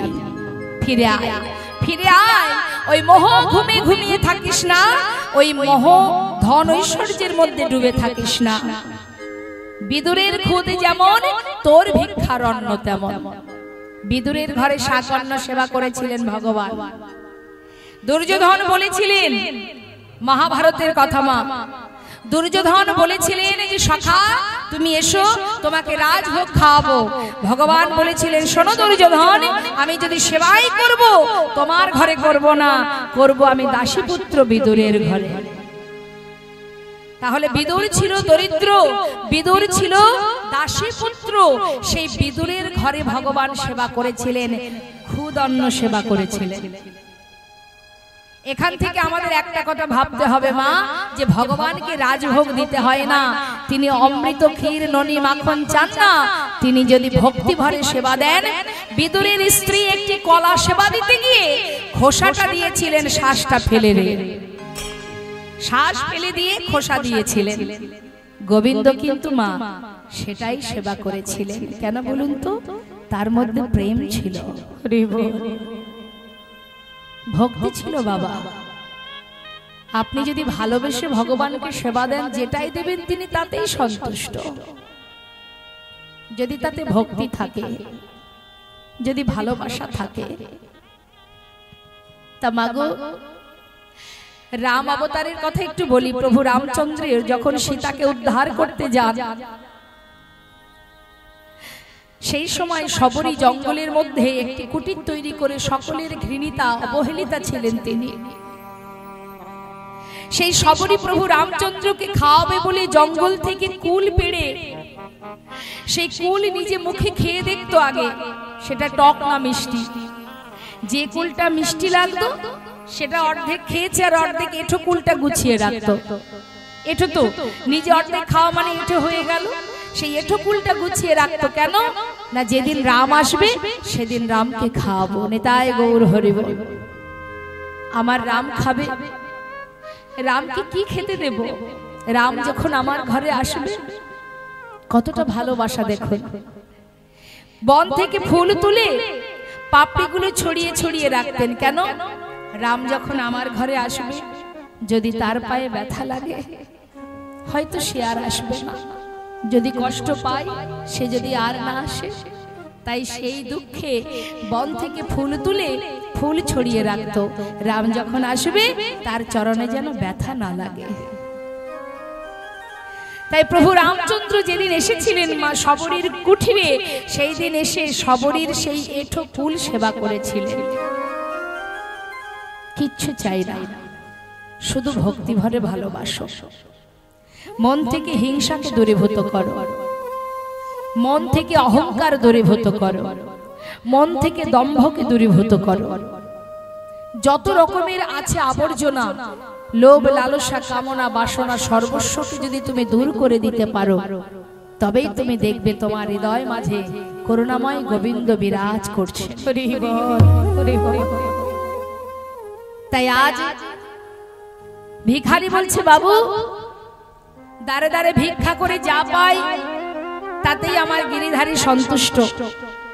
তাই আপনার দেওয়ায় ধন ঐশ্বর্য মূল্যবান বস্তু আপনাকে তো ফিরিয়ে দিতে পারবো না, তাই জঙ্গলে ফেলে দিলাম। লালা বললেন, শোনো ভিখারি, তুমি যদি এই কথাটাই আমাকে বলো যে ভগবান চাই না যে তোমার কাছে ধন ঐশ্বর্য থাক, তাহলে তুমি এক কাজ করো, তুমি আমার ঘরে থাকবে, নিজে মুখে কৃষ্ণ নাম করবে আর আমাকে কৃষ্ণ নাম শোনাবে। বাবু আপনার মহলে যদি আমি থাকি, আপনার মতো দুরবস্থা আমারও হবে। ওই মহলে থাকলে কখনো ভগবানের ডাক, ভগবানকে ভালোবাসা সম্ভব নয়। কারণ দিনের পর দিন ওই জমিদারি সুখ স্বাচ্ছন্দ্য পেতে পেতে একটু একটু করে আমি হয়তো ভগবানকেই ভুলে যাব। তাই বাবু আমি ওখানে থাকতে পারবো না, আমাকে ক্ষমা করে দিন। ভিখারি চলে গেল। মা চলে যাবার পর লালা মনে মনে চিন্তা করলেন, তবে কি এই মহলে থাকলে গোবিন্দ ভজন হবে না? তবে কি ধন ঐশ্বর্যের মধ্যে থাকলে গোবিন্দ ভজন হবে না? সত্যি তো হবে না। সারাদিনে টাকা পয়সা ধন ঐশ্বর্যের চিন্তা করতে করতে, জমিদারি রক্ষা করতে করতে কৃষ্ণ ভজন করব কখন? খাজনা আদায় করতে যাওয়া, সমস্ত হিসাব নিকাশ, জমিদারি রক্ষা, এ তো সহজ ব্যাপার নয়।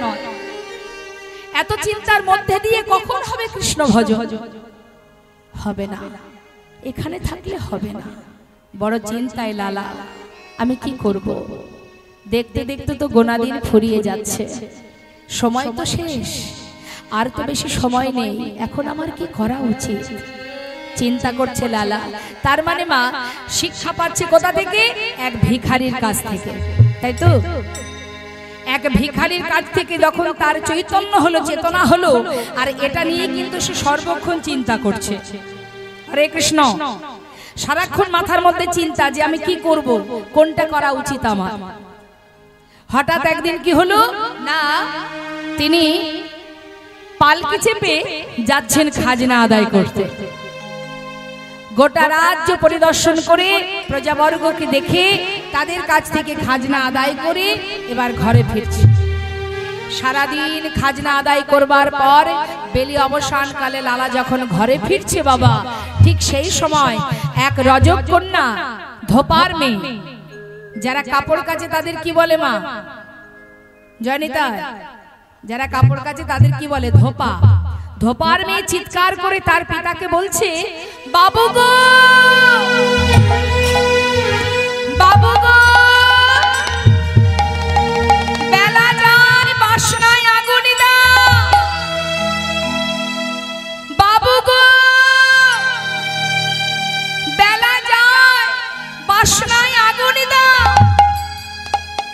এই যে কথাটা বারবার বলছে, বাবু গো, বেলা যায় বাসনায় আগুনে দাও, এই কথার অর্থ হচ্ছে আগেকার সময়ে কাপড় পরিষ্কার করতে গেলে কলার পাতা, শুকনো কলার পাতাকে বলা হয় বাসনা। সেই বাসনাটাকে পোড়ালে যে খার তৈরি হয়, যে ছাইটা হয়, সেটা দিয়ে কাপড় পরিষ্কার করা হয়। আগেকার সময় সেটাই করা হতো। এখন তো আর সেসব নিয়ম নেই, এখন অনেক দামি দামি ডিটারজেন্ট বেরিয়েছে। তা রজকন্যা তার পিতাকে বলছে, বাবু গো, বেলা যায়, বাসনায় আগুন দাও। আর সেই কথাটার প্রতিধ্বনি শুনছে পালকি চেপে ফিরে আসা মস্ত বড় জমিদার লালা। কি শুনছে লালা? বেলা যায়,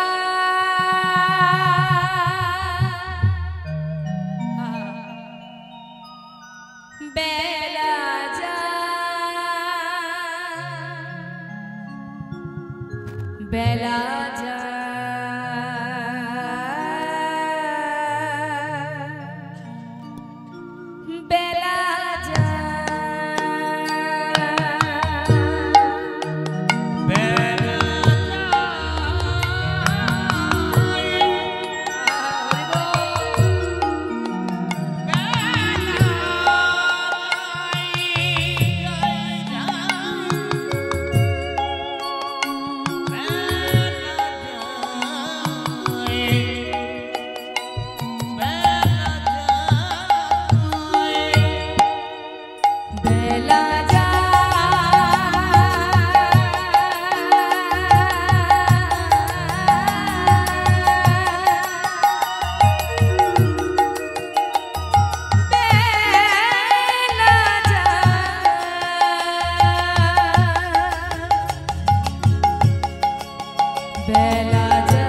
আমরাও জানি না আমাদের জীবন বেলা আর কতটুকু আছে। না জানি কখন আয়ু রবি পশ্চিম দিকে ঢলে পড়ে, কখন পৃথিবী ছেড়ে আমরা সবাই চলে যাব। এমন স্বাধীন কৃষ্ণ বলার বদন আর পাবো না, এমন সাধুর বাজার আর পাবো না। সময় গেলে আর পাওয়া যায় না। তাই বলছে বেলা গেল,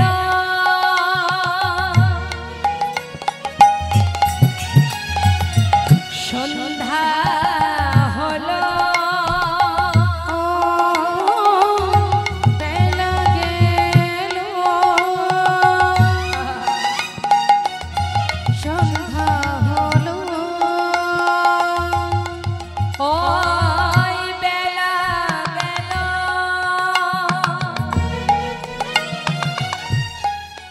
আমাদের সন্ধ্যা হলো, এবার ফিরে এসো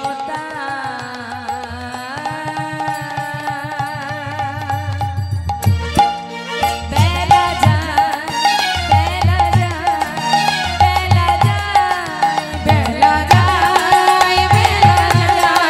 বেলা যায়, বেলা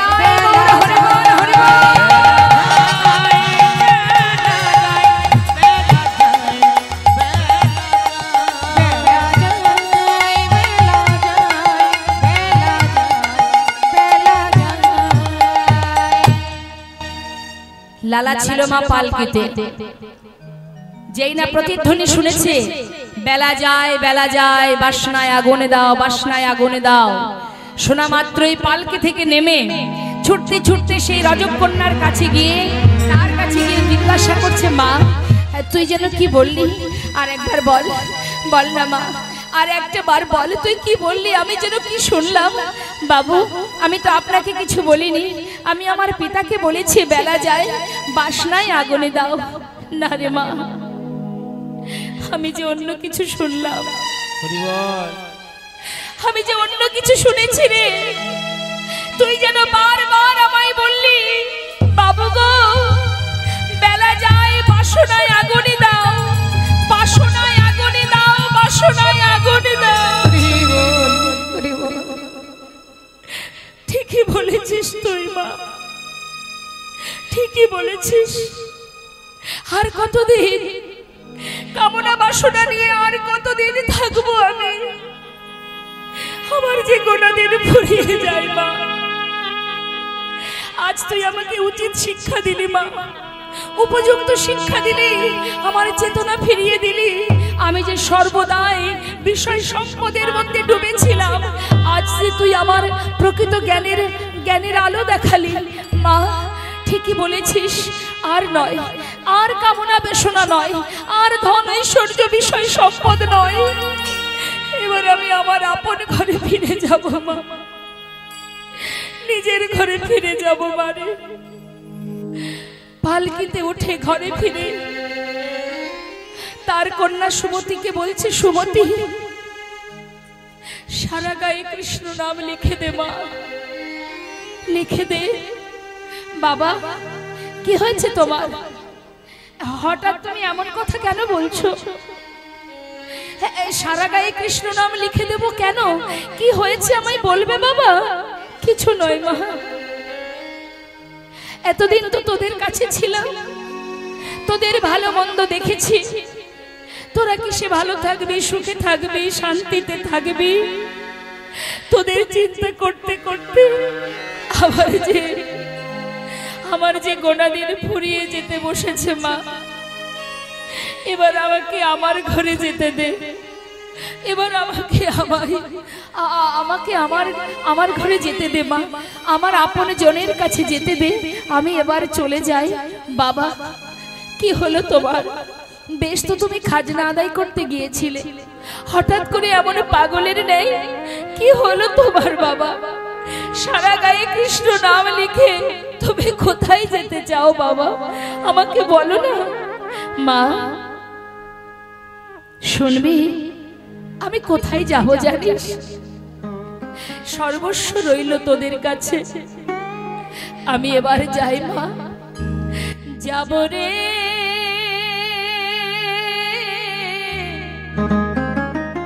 যাব আমি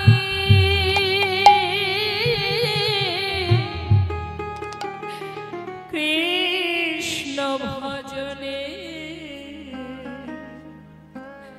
যাব আমি মধুর বৃন্দাবনে,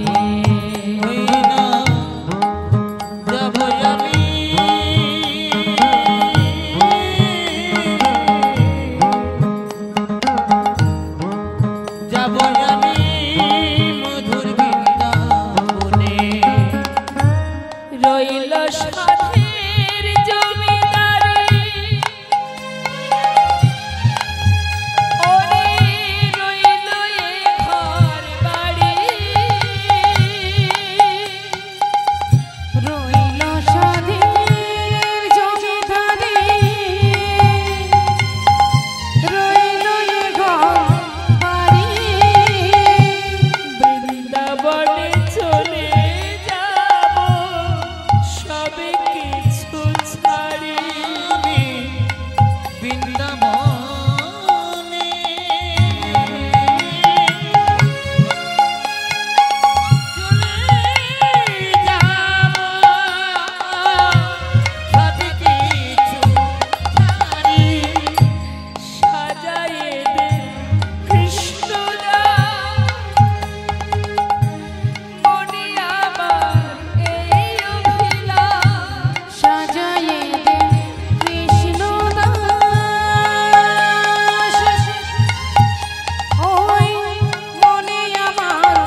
কয়েক মাস কেটে গেল লালার বৃন্দাবনে এসে পৌঁছাতে।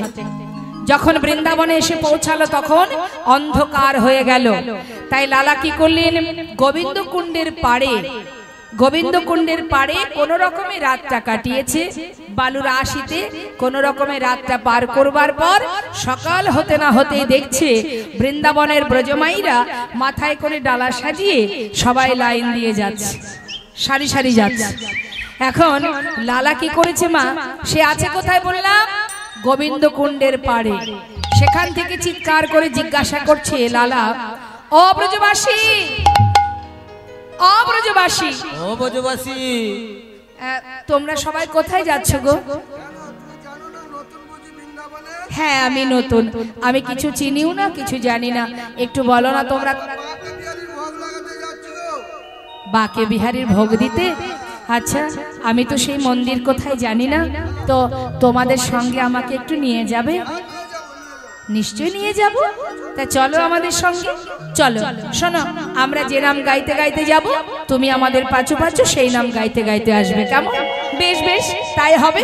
এখন সমস্ত ব্রজমাইরা তারা সবাই গাইতে গাইতে যাচ্ছে, রাধে রাধে রাধে রাধে রাধে রাধে বল বল, রাধে রাধে রাধে রাধে রাধে রাধে বল বলো, রাধে রাধে রাধে রাধে রাধে রাধে বল, রাধে রাধে রাধে রাধে রাধে রাধে বলো,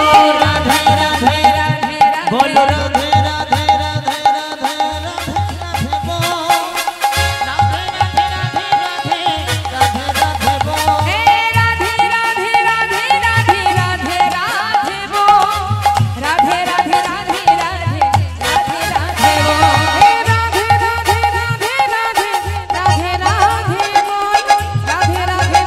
রাধে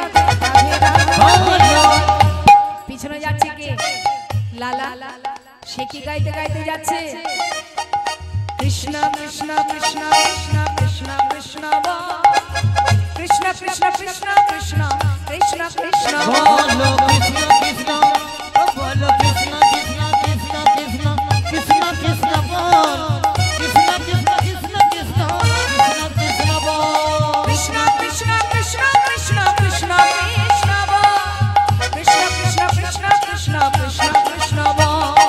কৃষ্ণ কৃষ্ণ কৃষ্ণ কৃষ্ণ কৃষ্ণ কৃষ্ণ কৃষ্ণ কৃষ্ণ কৃষ্ণ কৃষ্ণ কৃষ্ণ বল, কৃষ্ণ কৃষ্ণ কৃষ্ণ কৃষ্ণ কৃষ্ণ কৃষ্ণ বল।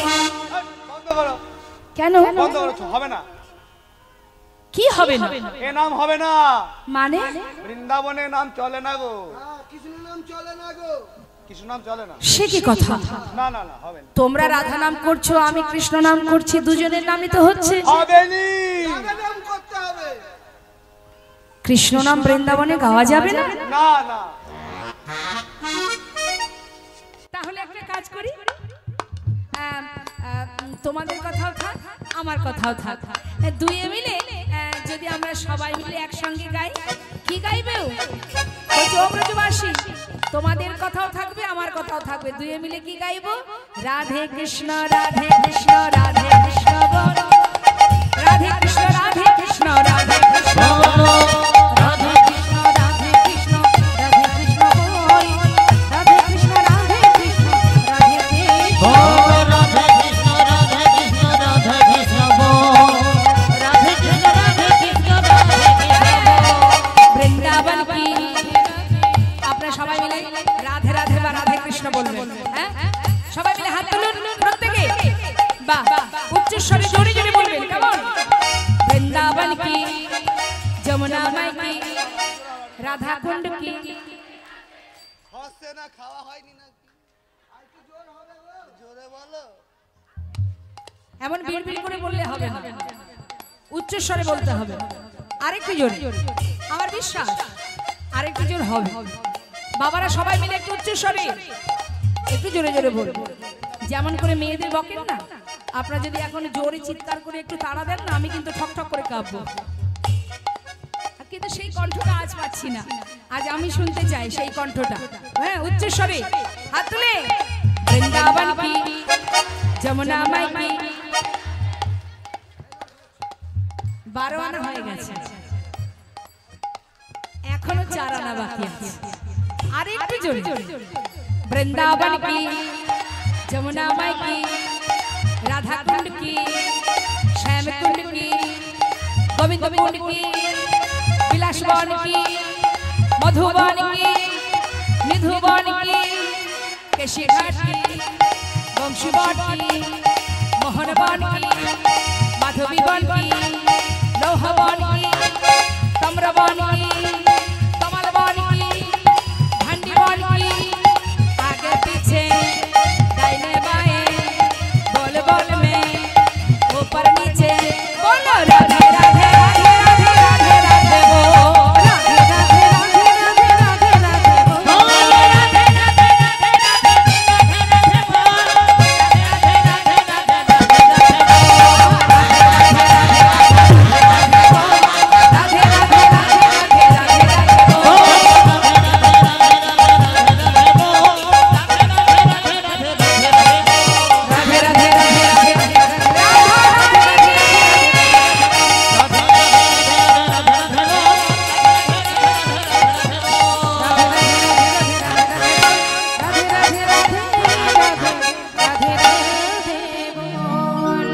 বলিয়ে বাকে বিহারী লাল কি কোথায় এলাম আমরা কোথায়? না না আমতা শিখিলা আমরা বাঁকে বিহারী মন্দিরে। আমরা এই মুহূর্তে এখন কোথায় বাকে বিহারীর মন্দিরে বাকে বিহারীর ভোগ হলো ভোগের পর ভালো ভালো প্রসাদ দিল লালা যেহেতু নতুন অতিথি তাকে সুন্দর সুন্দর প্রসাদ দিল প্রসাদ পাওয়া হলো বেশ সেবাটা সুন্দর হলো সেবার পর কি হয় মা ঘুম পাই একটু দেখবেন অলস অলস ব্যাপারটা আসে তাই না যদি একটু ঘুমাতে পারতাম তা এখন লালা দেখছে প্রসাদটা তো বেশ পাওয়াই হলো বেশ জঠর পরিপূর্ণ হয়ে গেছে উদর পরিপূর্ণ হয়ে গেছে তারপরে একটু অলসতা এসেছে শরীরে কি করা যায় না ঘুরে ফিরে সেই গোবিন্দ কুণ্ডের পাড়ে গিয়ে বালির ওপরে শুয়ে আছে হরে কৃষ্ণ বালির ওপরে শুয়ে আছে মা জীবনে সবকিছুই ত্যাগ হয়ে গেছে বালির বিছানায় ঘুমিয়ে আছে কিন্তু ঠিকঠাক ঘুম হচ্ছে না বলে কিছু বালি এক জায়গায় করে একটা বালিশ তৈরি করে নিয়েছে সুন্দর করে একটা বালিশ করে নিয়ে সেখানে মাথাটা রেখে ঘুমিয়ে আছে নিতাই গৌর হরি হরি হঠাৎ সকাল হতে না হতেই যেই না লালার চোখটা খুলেছে লালা তাকিয়ে দেখছে তারই সামনে এক বাবাজি দাঁড়িয়ে আছে হন্তদন্ত হয়ে লালা সেই বালির বিছানা ছেড়ে দিয়ে করজোড়ে জিজ্ঞাসা করলেন বাবাজি তোমার পরিচয় কি পরিচয় দাও পাশে এক ব্রজবাসী বলে উঠলেন উনি বৃন্দাবনের বাবাজি ওনার নাম কৃষ্ণদাস বাবাজি তুমি বৃন্দাবনে থাকো আচ্ছা বাবাজি তুমি যদি বৃন্দাবনেই থাকো তবে তুমি নিশ্চয়ই বলতে পারবে কোথায় গেলে আমি গোবিন্দের দেখা পাবো বলো না বাবাজি কোথায় আছিস কোথায় গেলে তার দেখা পাওয়া যাবে তুমি একটিবার বলে দাও না বাবাজি বলছে দাঁড়াও দাঁড়াও তুমি গোবিন্দের দেখা পেতে চাও হ্যাঁ জীবনে যা কিছু ছিল সর্বস্ব পরিত্যাগ করে এসেছি শুধু তার দেখা পাওয়ার জন্য ভালো কথা কিন্তু তোমার পরিচয়টা কি আমার নাম লালা দাঁড়াও দাঁড়াও দাঁড়াও দাঁড়াও তুমি কি সেই বাংলার মুর্শিদাবাদ জেলার মস্ত বড় জমিদার লালা সেই লালা বাবু তুমি বাবাজি এক সময় আমি বড় জমিদার ছিলাম বটে কিন্তু আজ আর আমি জমিদার নই আজ কৃষ্ণের দাস হয়ে তার চরণ সেবা করব বলে তার চরণ দর্শন পাব বলে বড় আশা নিয়ে এসেছি বৃন্দাবনে বাবাজি তুমি একটিবার বলো না তাকে কোথায় পাওয়া যাবে বাবাজি বলছে তোমার কি দীক্ষা হয়েছে না দীক্ষা হয়নি তাহলে গোবিন্দের দেখা পাবে কি করে নিতাই গৌর হরি হরি জেনে রাখুন মা দীক্ষা আগে নিতে হবে দীক্ষা না নিলে কিন্তু গোবিন্দের দর্শন পাওয়া যাবে না বা ভগবত কৃপা লাভ হবে না তাই যদি কেউ দীক্ষা না নিয়ে থাকেন দীক্ষা অবশ্যই নেবেন।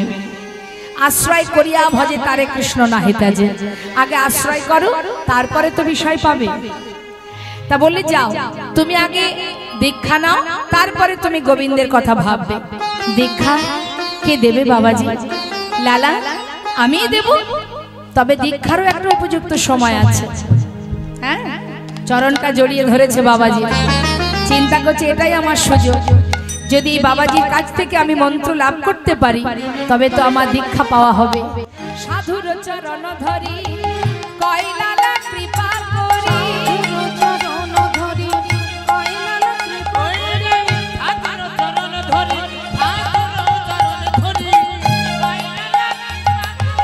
অধমেরে করো এই ভিক্ষা, অধমেরে করো এই ভিক্ষা,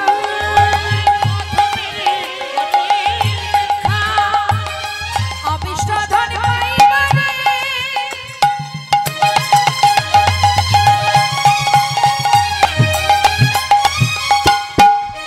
আমি ঘর ছেড়ে এসেছি ঘরে, অবিষ্ট ধন পাইবারে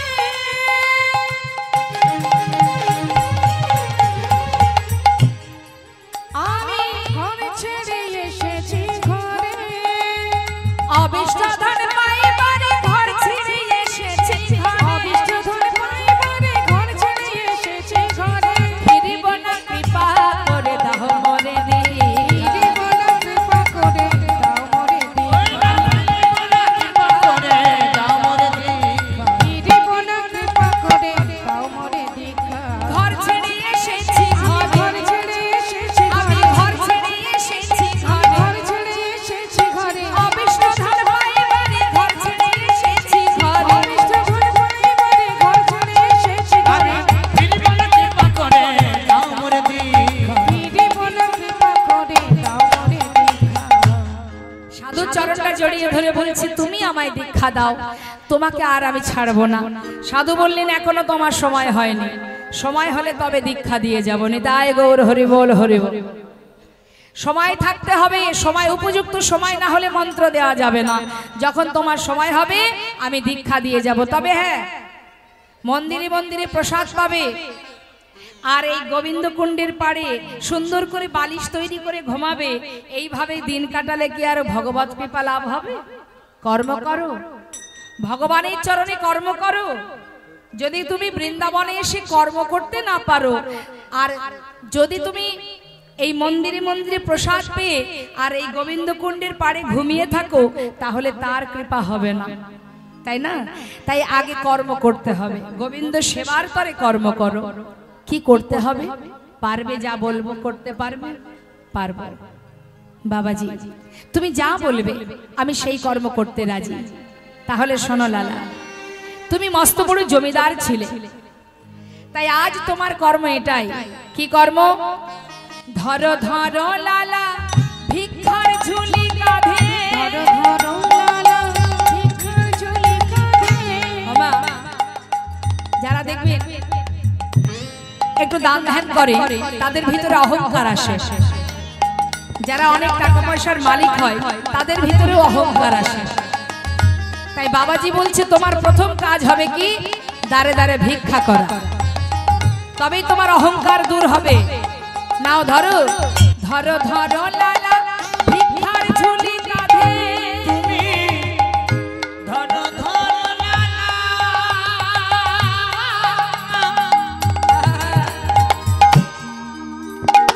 ভিক্ষার ঝুলি কাঁধে,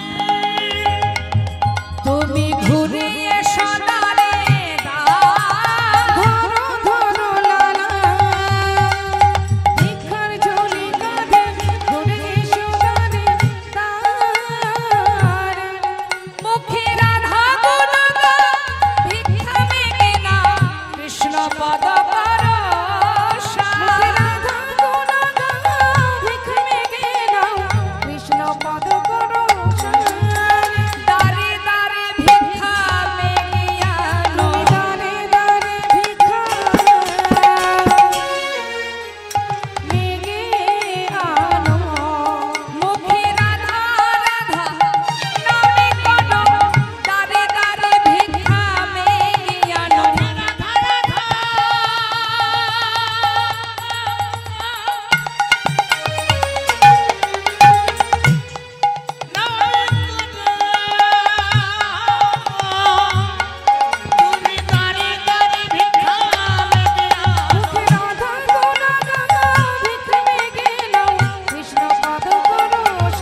রাধে কৃষ্ণ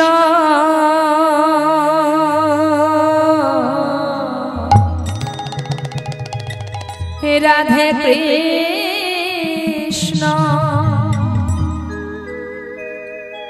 গোবিন্দ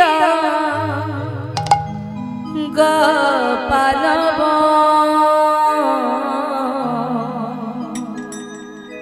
রাধা রমণ হরে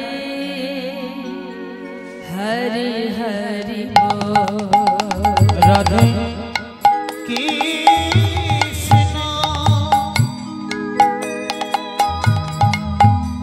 গোবিন্দ গোপাল বল রাধা মন হরি হরি হরি বল রাধে কৃষ্ণ গোবিন্দ গোপাল রাধা রমণ হরে হরে হরে বল কৃষ্ণ গোবিন্দ গোপাল রাধা রমণ হরে হরে হরে গিরিধারী বল গোবর্ধন ধারী বল গিরিধারী বল গোবর্ধন ধারী বল রাধা রমণ হরে কৃষ্ণ কৃষ্ণ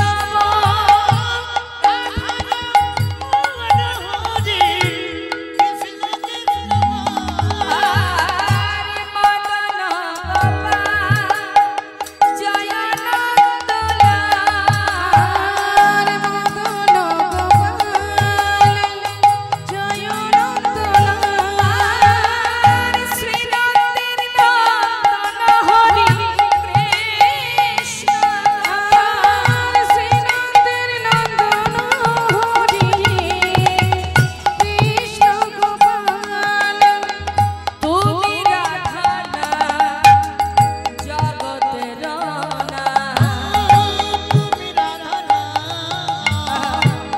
জগতের না আর তুমি রাধা না জগতের না গোপী জন বল্লভ প্রভু গোপীনা রাধে কৃষ্ণ গোবিন্দ গোপাল রাধা রমণ হরে হরে হরে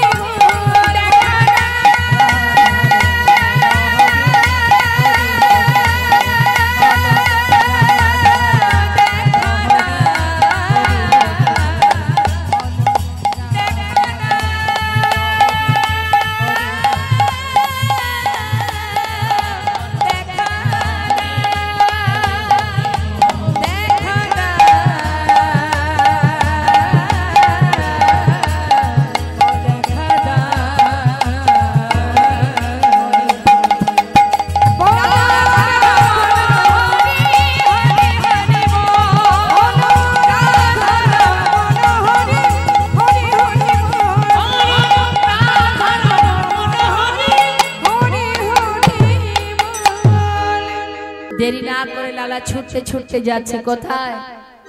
যে গুরুর কাছ থেকে এখনো মন্ত্র পায়নি সেই বাবাজির কাছে গিয়ে বাবাজির চরণটা জড়িয়ে ধরেছে। বাবাজির চরণটা জড়িয়ে ধরে লালা বলে উঠলেন, বাবাজি আজ তোমায় বলতে হবে, তুমি কেন আমায় দীক্ষা দাওনি? বলো বাবাজি, কি অপরাধ আমার? কেন তুমি দীক্ষা দিলে না আমায়? আমার কি এখনো সময় হয়নি বাবাজি? তুমি একবার বলো। জানো বাবাজি, আমি তাকে কাছে পেয়েছিলাম, পেয়েও তাকে দেখতে পেলাম না। সে আবার হারিয়ে গেল। বাবাজি তুমি কি আমায় মন্ত্র দেবে না? বাবাজি বলছে, শোনো লালা, তোমার এখনো সময় হয়নি, তুমি এখান থেকে চলে যাও। এখনো সময় হয়নি? না, সময় হলে আমি তোমায় দীক্ষা দিয়ে যাব। বাবাজি, আজ তোমায় বলতে হবে কি অপরাধ আমার, কেন আমার সময় হয়নি। যত সময় তুমি না বলবে আমি তোমার চরণ ছেড়ে কোথাও যাব না। বাবাজি, বাবাজি বললেন, তবে শোনো লালা, তোমায় বলেছিলাম তুমি সবার দ্বারে ভিক্ষা করবে, প্রত্যেকের ঘরে ঘরে ভিক্ষা করবে। কিন্তু লালা, তুমি প্রত্যেকের বাড়িতে গিয়ে ভিক্ষা করেছো, শুধুমাত্র যাওনি জগৎ শেঠের বাড়িতে। কেন লালা? জগৎ শেঠের সঙ্গে কিসের তোমার দ্বন্দ্ব? কেন তুমি তার বাড়ি বাদ দিয়ে সবার বাড়ি ভিক্ষা করেছো? বাবাজি, তাদের সঙ্গে আমাদের একটি পুরানো দ্বন্দ্ব ছিল, সেই জন্য যায়নি। পুরানো দ্বন্দ্ব কি কারণে? জমিদারির কারণে। তুমি কি এখন আর জমিদার আছো? না। তোমার সেই জমিদারি কি আর আছে? না। তাহলে কিছুই যখন তোমার জীবনে নেই, তাহলে তুমি কেন সেই পুরনো দ্বন্দ্বকে এখনো মনে রেখেছো? লালা, জীবনের সবকিছু দ্বন্দ্ব, বিবাদ, হিংসা, ক্রোধ, লালসা, কামনা, বাসনা সবকিছুকে যত সময় তুমি মুছতে না পারবে, তত সময় তো গোবিন্দ কৃপা হবে না। লালা, যার সঙ্গে তোমার দ্বন্দ্ব আছে তার বাড়িতে গিয়ে মাথা নত করে গলবস্ত্রে এক মুষ্টি তণ্ডুল ভিক্ষা করে নিয়ে এসো। লালা, যাও। মা, এখান থেকে আমাদের একটা শিক্ষা পাওয়া উচিত, কখনো কারোর প্রতি হিংসা করে, কখনো কারোর প্রতি দ্বন্দ্ব করে যদি তুমি বাড়িতে ধর্মীয় অনুষ্ঠান করো, তোমার সেই অনুষ্ঠানটাই হবে, বিনিময়ে তুমি ভগবত ভক্তি লাভ করতে পারবে না, ভগবানের আশীর্বাদ তুমি পাবে না। সেই অপরাধ থেকে তোমার মুক্তি হবে না মা। কেন হবে না? যদি কারোর সঙ্গে শত্রুতা থাকে তোমার। অনেকে দেখবেন যদি সম্পর্ক ভালো না থাকে, গন্ডগোল ঝগড়া থাকে, পার্শ্ববর্তী ব্যক্তি হয়তো তার সঙ্গে ঠিকঠাক আমাদের সম্পর্ক ভালো নেই, তাকে বাদ দিয়েই বাড়িতে হরিবাসর হচ্ছে, না ওকে ডাকবো না, ওর সঙ্গে আমাদের ভালো সম্পর্ক নেই, ওকে ডাকবো না, ওকে বাদ দিয়ে অনুষ্ঠান করব, হবে না, কোনো লাভ নেই। যে তোমার বড় শত্রু তার বাড়িতে গিয়ে আগে মাথা নত করো, দীনতা স্বীকার করো। মাথা নত করলে তবেই গোবিন্দের আশীর্বাদ পাবে, ভগবানের আশীর্বাদ পাবে। তাই আজ দেখুন, যে চরম শত্রু, বড় শত্রু যে সেই জগৎ শেঠ, সেই জমিদার জগৎ শেঠের দ্বারে গিয়ে মস্ত বড় জমিদার লালা ভিখারির বেশে, কৃষ্ণ ধনের কাঙাল হয়ে আজ চললেন ভিক্ষার ঝোলা নিয়ে। দ্বারে এসে দাঁড়ালেন, ভিক্ষাং দেহি, ভিক্ষাং দেহি, ভিক্ষাং দেহি। দূর থেকে প্রহরী যারা যারা দাঁড়িয়ে পাহারা দিচ্ছে, যারা প্রহরী দেখছে, তাই তো ভিখারি এসেছে ভিক্ষা নিতে, কিন্তু এ তো যেমন তেমন ভিখারি নয়। সেই জমিদার লালা মুখে কোনো কথা না বলে অনেক দামি দামি রত্নের একটা সুন্দর পাত্রে করে অনেক মূল্যবান রত্ন নিয়ে তাকে ভিক্ষা স্বরূপ দান করবে বলে যেই না সামনে এনেছে, তখনই বলে উঠলেন, লালা শোনো, আমি তো এই দান নিতে পারবো না, এই ভিক্ষা আমি চাই না। শোনো ওদারি, আমি ধনের ভিখারি নয়, আমি ধনী